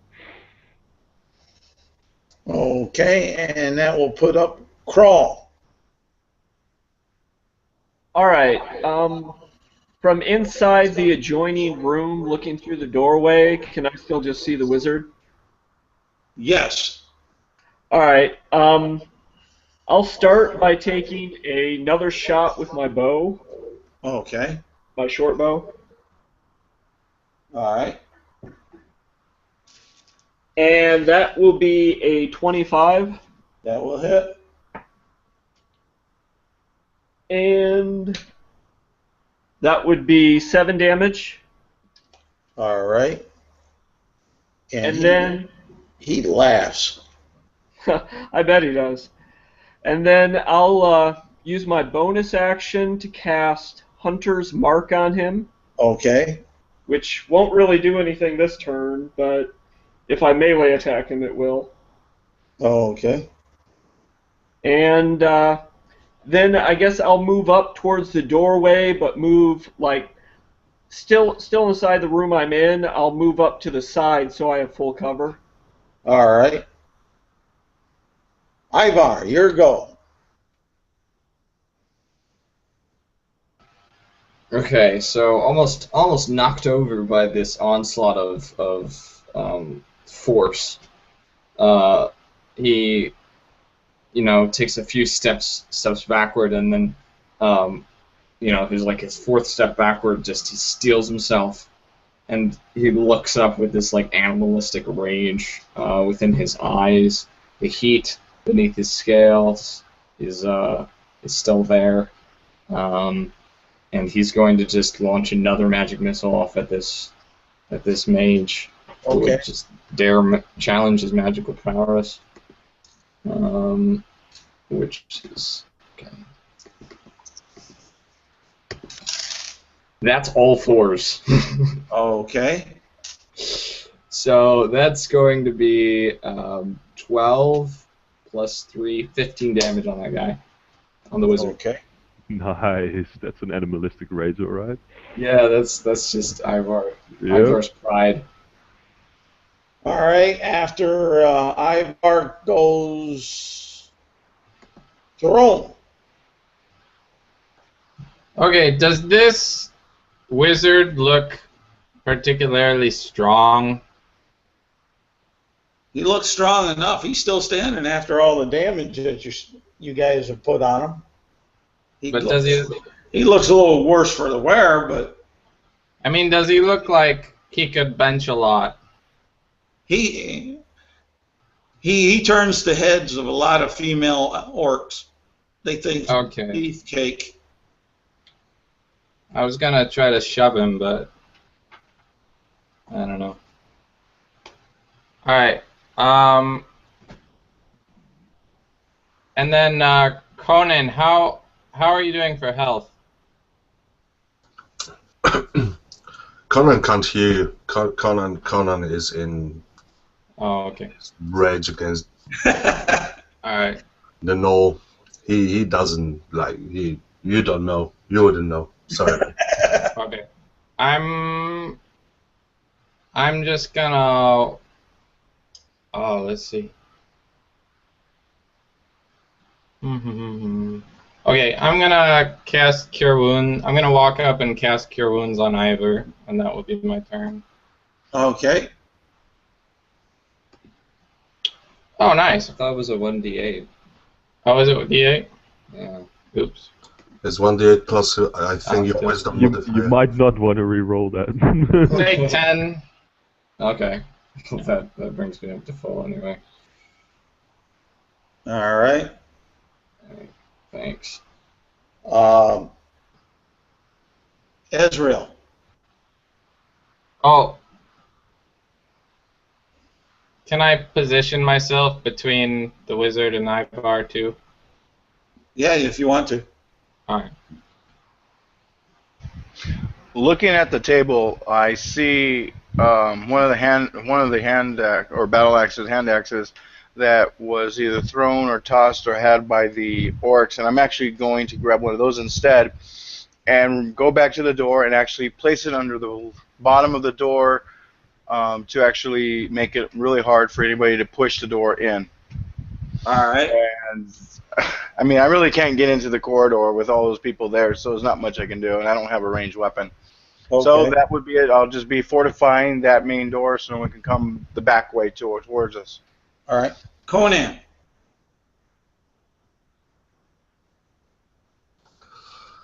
Conan is picking up another arrow, and he loosens against the knoll that shot at him.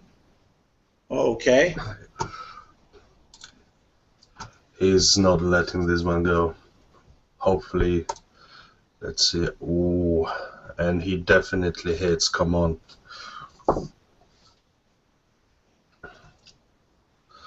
$24?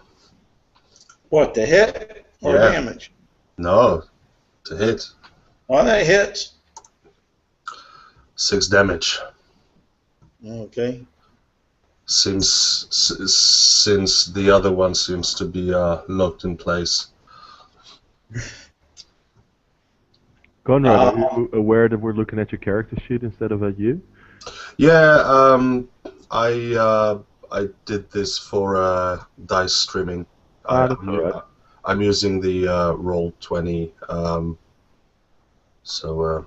Yeah, okay. I thought you might have accidentally hit screen share instead of. No, I did it on purpose. Yeah. Cool. Because I've been eating, so I'm pretty sure you wouldn't like to see me munching on my food and getting hungry yourselves. Ivar. You get hit with 4 more bolts of energy. Oh God. You just like that you don't. You like that you don't have to roll for these, don't you? It's the only good rolls I can get. And you got yourself 11 points of damage. Holy crap! How does it work with casting when you're engaged with someone in 5th? Because I was right up the mage, right? Yeah. Does that, like, I remember from 3.5 that provokes attack of opportunities and stuff. I don't know how that's handled in 5th, though. No, in this one, Not in 5th. All right. if it's a magic missile, you don't roll to attack, so it's just automatic hit. If he was using a bow or a ranged spell that he needs to roll to hit, then he would roll with disadvantage, but it doesn't really the opportunity attack. All right, as cool. far as I know. Okay. The 4 that moved on up, and we have Jerome and Jordan. You were in the room, right? Mm-hmm. Up by the door. Yes. And let's see here. Ivar, you moved on back, you said, right? Yeah. Okay. And we have Conan up there, so 1, 2, 3. 1, 2, 3, 4. We'll make Conan 4. We'll make Jerome 1. Jordan 2. Ivar 3. Remember to roll with advantage if you're going to attack me. 1. Who did I say was number 1? Me? Okay. You got hit with a great axe by one of the 4 that moved up for 8 points of damage. Okay. Right, and let's see here. The knoll back there. That a knoll shoots a bow, longbow arrow at you, Conan, and misses. And you notice that the what looks to be like the chief seems to be pulling a great sword from behind his back. And that'll bring us on up to Jordan. All right, same thing. I'm going to recklessly attack with the sickle again. Okay, roll the hit. Yep. 22. That hits. All right. Roll. So the sickle digs into him for 4 damage. Okay. You see his knees start to get weak.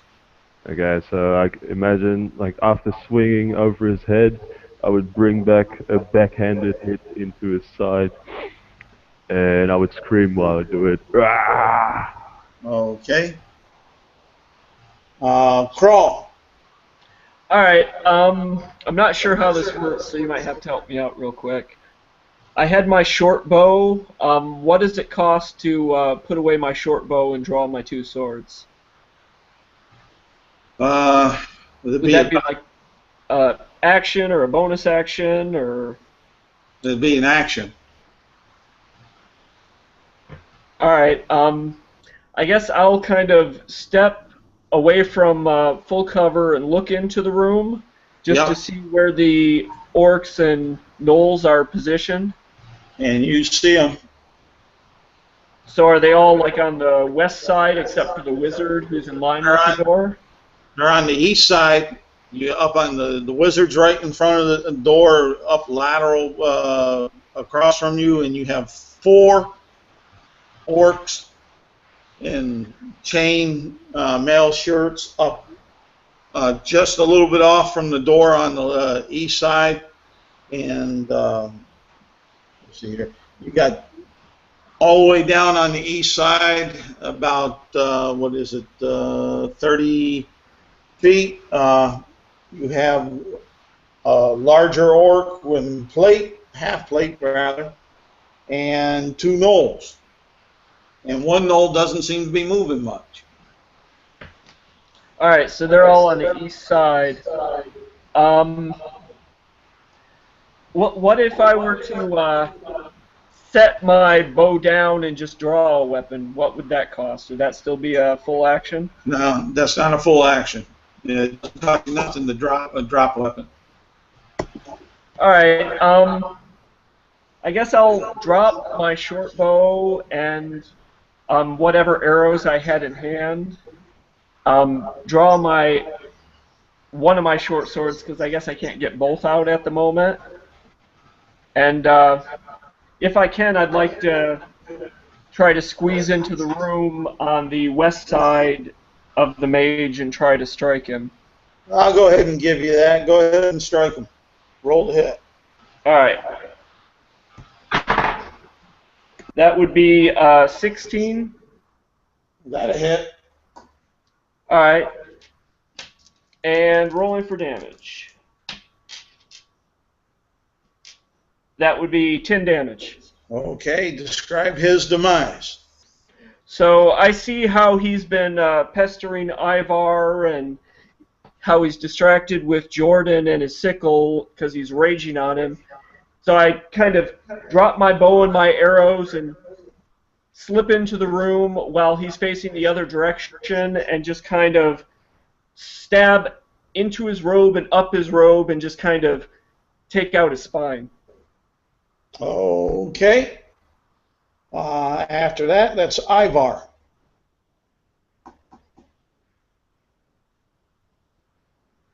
Ivar. You're muted. Yeah. Okay. So did the mage went down, right? Yeah, the mage went down. Sweet. Okay. So not fleeing, but backing up. Ivar steps back about like 10 feet and kind of moves slightly diagonally so that he can get a good shot on the one engaged with Jerome. And he's going to launch a firebolt at that guy. So that's going to be a 9 to hit. That's probably going to miss. It misses. Yeah. Okay. All right, Jerome. I'm going to turn to face the guy engaging me and swing out my axe. Another critical. Nice. Dude. Okay. Wow. Yeah, you. Triple damage. Dice Stream loves you today, man. Seriously. Alright, so that's 8 plus 6 plus 5. Holy shit. 19 damage. All right.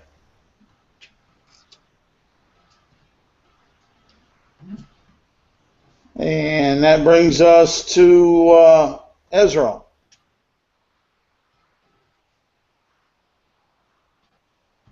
You're muted. All right, you're gonna have to paint the picture again because people are saying different from what I'm hearing. We're in the one room we entered, then we opened a door to a corridor, and that was the last time I heard that there was orcs in there. You open the door into a room. Okay, into a room that there's orcs there, but there's a lot of people at the door. I haven't heard anybody say they went in. Yeah, they've entered on in earlier on, shortly after they went and started attacking the wizard. All right. I don't know how to access this. The halfling dropped. You would have seen the halfling drop his bow and arrow.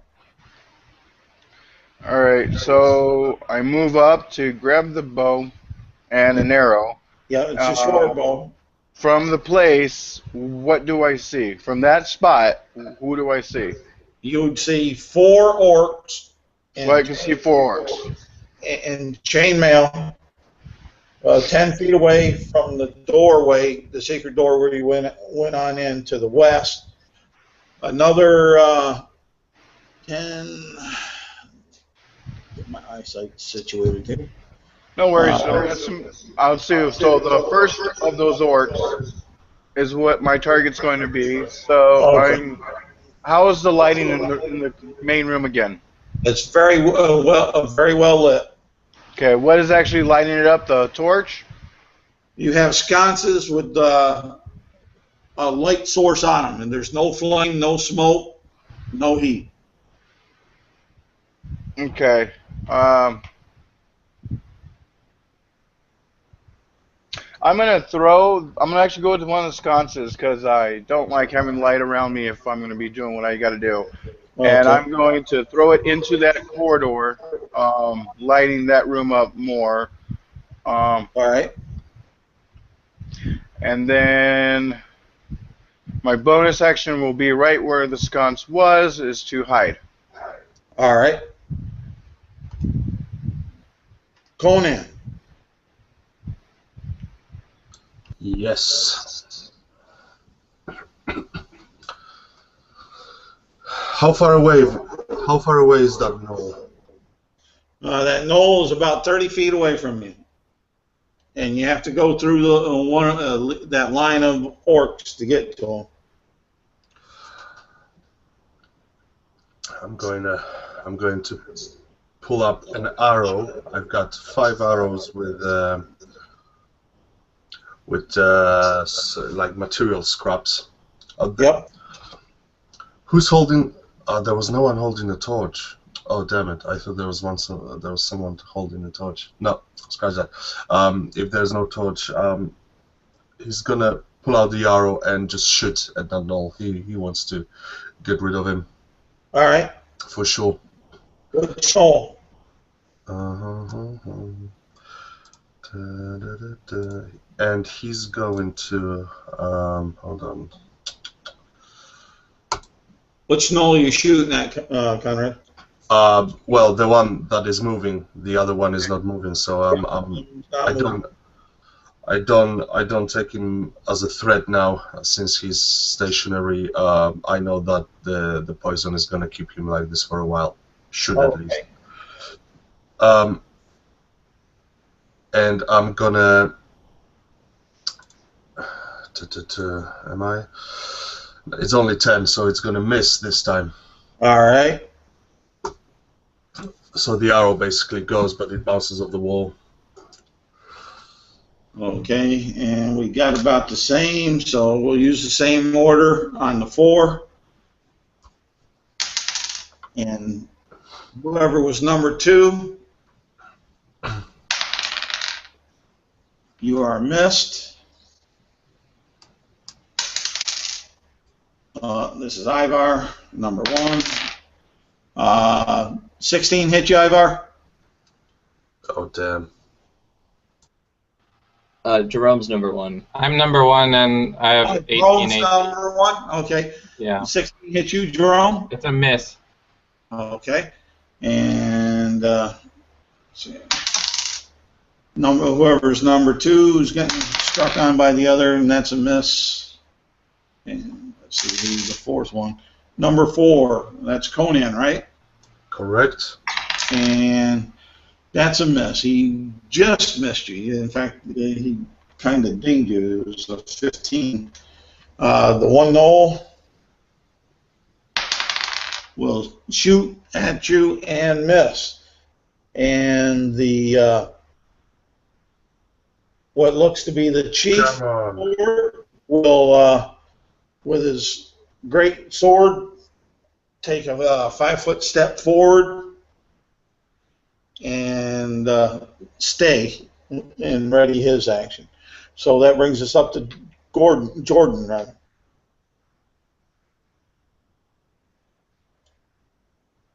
Jordan. Again, we can't hear you. Whatever it is. Vince. Nope.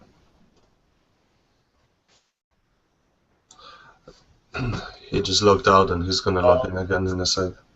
Well, we'll go to Crawl then. All right, I'll use my bonus action to switch the Hunter's Mark onto the King Orc. Oh, okay. And I'm not going to try to run up there, but I'll pull my other short swords, so I have both short swords out now. Okay. And I guess I'll kind of move up towards the back of the line of our group, but not up into combat. Vince, you back. So I guess I'm just taking a dodge action this turn. Okay. Vince. No, he ain't back yet. Nope. Shoot. After that would be Ivar. Vincent, you back? Hello? Yeah, we can hear Hey, you. Vince. All right, you go. All right. Yeah. Go ahead. I know what the problem is. Every time I take out my headset and plug it back in, my microphone stops working. So I will stop doing that. But the mage that dropped in front of me, can I see if he's carrying any weapons? All you see on him is a dagger, and let's see here.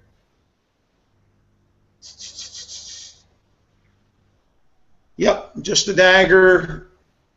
All right. So nothing big to replace my sickle. So I would charge at, I guess one of the orcs is closest from me. Okay. And let me pull dice stream back up.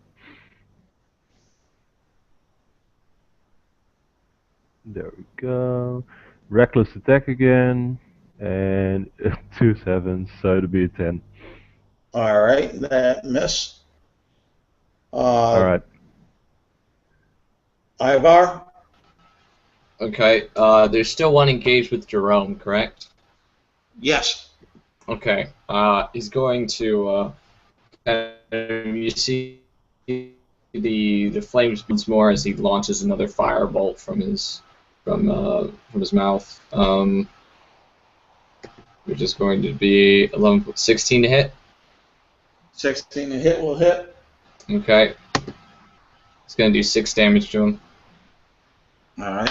That's a deck save, right?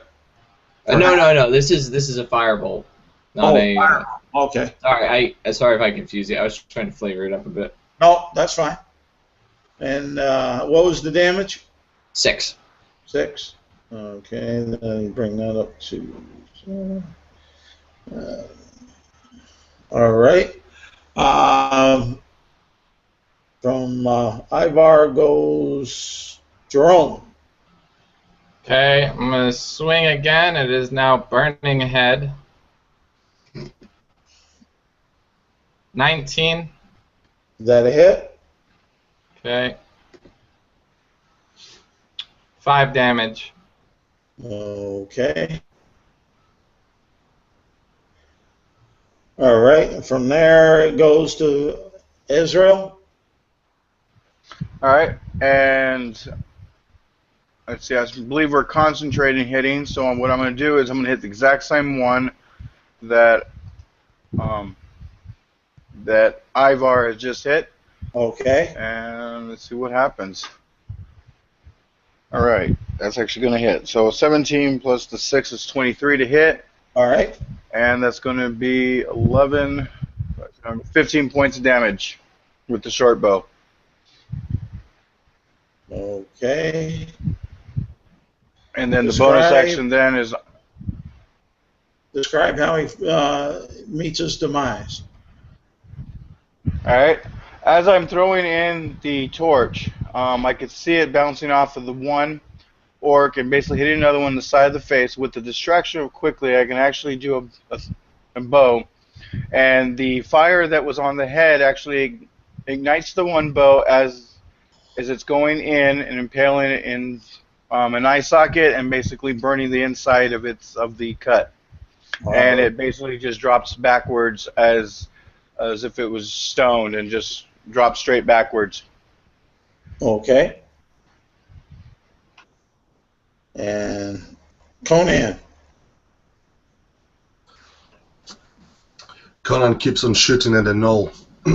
He's like in trance. He's like, it's very unusual to him. He's usually focused on the, on the formation, but this time he is just losing it.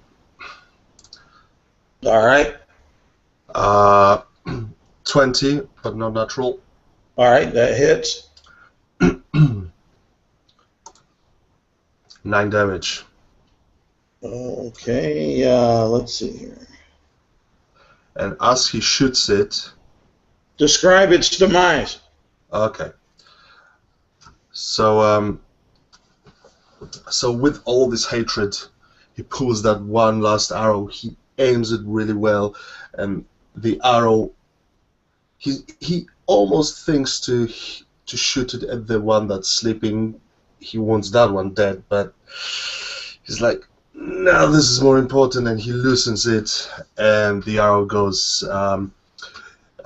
just in between ribs where the heart would be, and goes into his heart. All right. And once he can see that this happened, he's going to. I understand that there's other guys at him, right? Like they're in a formation. Yep. But he's going to anyway run up there, taking a free strike from I don't know how many. How many are there on him? Like close to him?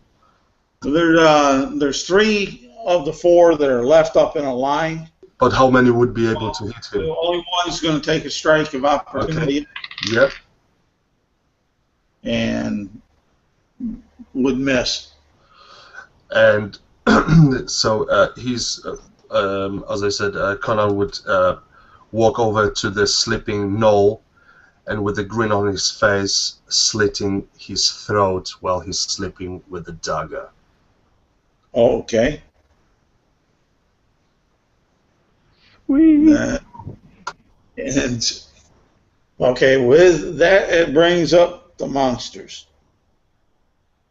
As Remember to roll with advantage against me, because I'm reckless. yep. Let's see here, and we'll take who we got up on the line now, because I know we got Conan. That we got Jerome, Ivar, and Jordan, right? Yes. Okay. So one will be Jerome, 2 Ivar, 3 Jordan, and a 4 will re-roll. But before I get to that, the Orc Chief will step over and strike at Conan. And what is that damage on that weapon? So so the chieftain basically walked after me when I went to the knoll. I understand. Yeah, that's okay. And let's see. Oh.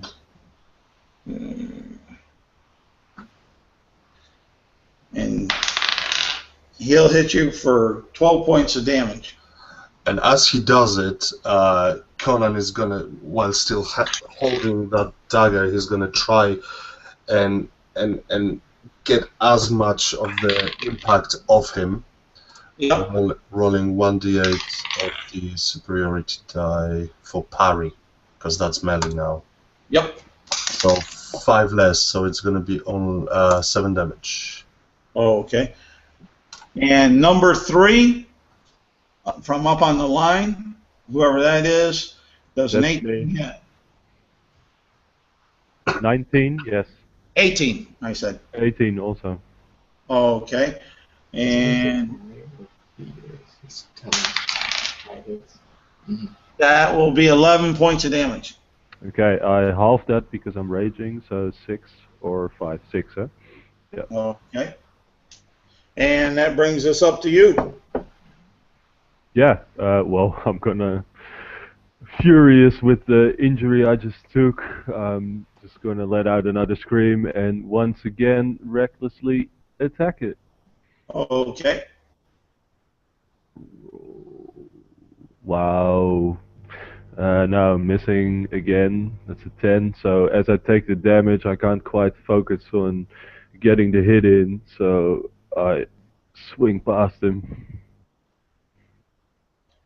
All right. Crawl. All right. I'd like to kind of take a look. So there's kind of a front line of 3 orcs, and then behind that is Conan and the King Orc fighting. Yes. All right. I'd like to kind of move up to the orc in the front line that is furthest from the King Orc, Okay. and then proceed to try to attack him. Who's he engaged with? He would be engaged with. Me, I think. Yeah. All right. So I'll go ahead and try to hit him. That would be 23. That a hit? And that would be 5 damage. Okay. And then I'll go ahead and try to hit him with my other sword as well, All right. which would be a 13. That misses. All right. All right. From Crawl, we go to Ivar. Okay, so Ivar's just like leaning on his staff. Okay. You know, sitting at 1 hit point, so he's in great pain. And he manages to reach up a hand, and it just kind of stays there for a second. You see a few sparks, and then eventually it just ignites, and it fires out and goes at the one that's engaged with Craw and Vincent. So that's going to roll, and that's going to be a 13 to hit. Miss. Damn it. All right. Jerome. Okay. I want to save my spells. So the orc in front of me dropped, right? Yeah, the one that was in front of you dropped. Okay, but there's still 3 on the front line. Yes. Okay, I'm gonna move to the next one in the line Okay. and take a swing. 13. Miss. Yeah. Okay. Ezreal. Muted. All right, I'm gonna actually take out the dagger that I have sheathed, and I'm actually going to throw it at the far left orc of the duo that's up in the front line. And let's see here. Let me actually roll real quickly the stealth that I did. Okay. And yeah, nope. He probably can see me bright as day. So I'm gonna have to. There we go for the hit of the dagger, and that's going to be a 16 to hit, or no, 18 to hit. 16 will hit. All right, and that's going to be 5 points of damage. Okay. And that will bring us to Conan. Well, Conan happy with both gnolls being on the ground facing a new danger. He kind of takes a deep breath, dropping the bow, taking out a machete into his main hand, still holding a dagger in his offhand, and he's gonna try and duel with this formidable foe, swinging with his main hand. All right. Oh, sorry, not that. And as he does it, he's gonna try and push this hit. Does I doubt it. 16 hit? Miss. Okay. And with his dagger, he's gonna try and find an opening in the armor of the orc. Okay. And as he does it, his dagger breaks and and actually cuts his hand, his own hand, against the armor. So roll 1d6 for the cut damage. 1d6. I rolled a 4. Okay, I take 4 damage. All right. He swings at you. 17 hit you. Yep. All right. And 9 points of damage. Okay, I'm gonna try while I'm getting cut by my own dagger. I'm gonna try and sway from. Sorry, that was 1, and I'm gonna do 0 now. I'm gonna try and sway against this attack to take less damage again. 3 less damage, so 6 in total. All right. Okay. On the okay, I gotta. I'm pretty. On the 3 that are up front. Say what? I'm looking very, very bloodied. Okay. Number 1. Do you get hit? Whoever's number 1, do you get hit by a 17? No.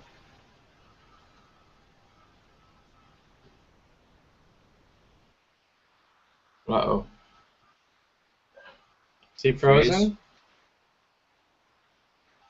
Yeah, he's frozen. No, there goes our DM. Charles? So, basically, Ivar unleashes a volley of spells, and all the orcs drop down dead. And they all spew out a bunch of gold. The GM died. We win. We all take the gold. We go back to the Adventures Guild. Turns out the whole thing was some grand money-making scam. No, we buy the Adventurers Guild. Now this only works if you're Barker. Yeah. Should we send him a Facebook message or something? Because I don't think he's. Oh, this is I'm very doing it right now. I gotta go in 5 minutes. Yeah, I figured. I can kind of make it work actually. Yeah, I can make it work. Do you still have your healing suit? I was gonna say if you need to make it, don't miss your cab. Don't miss your flight. No. Oh no! Don't worry. I gave myself a ton of time. First of all, second of all, you know, technology these days allows me to plug in my phone, get onto a hangout over the phone, prepare myself while talking to you. Someone can roll the dice for me. Easy peasy. Wow.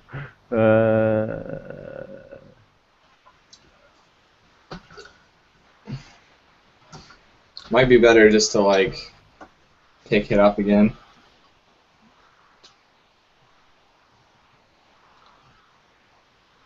Take what up again? Sorry. I mean to, like, pick it up again. The whole adventure thing. Postpone.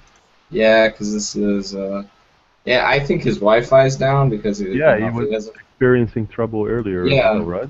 Yeah, I saw that too. So that's what I'm assuming happened. Same. The funny thing is, it's almost the end of the adventure, because this is I'm assuming this is the hole where they were giving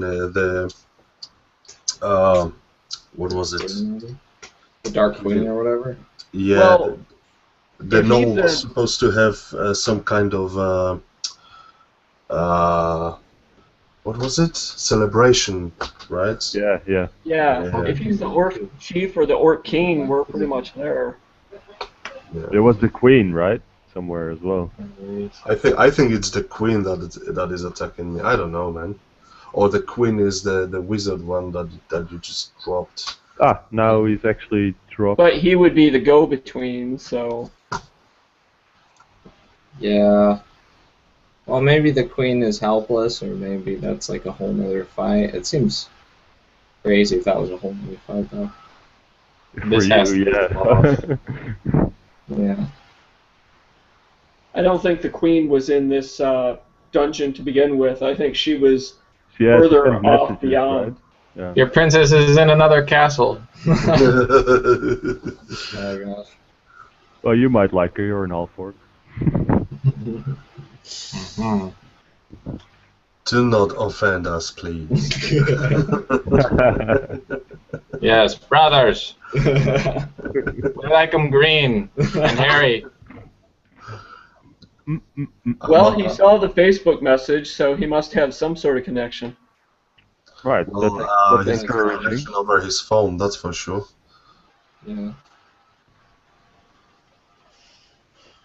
Like, how long will this broadcast go on if he doesn't, like, reconnect? Forever.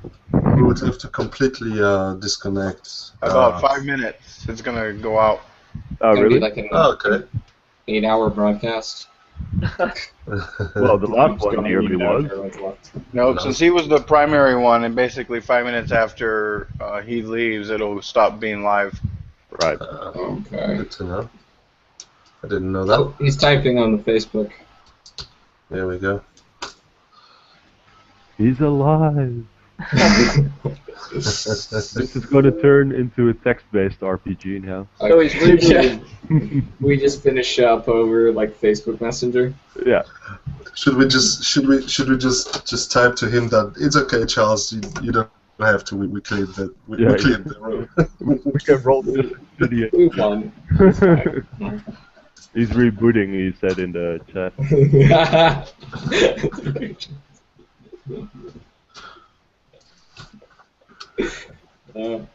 That's okay, Charles. You won. Funny. TPK. TDK. Total DM knockout.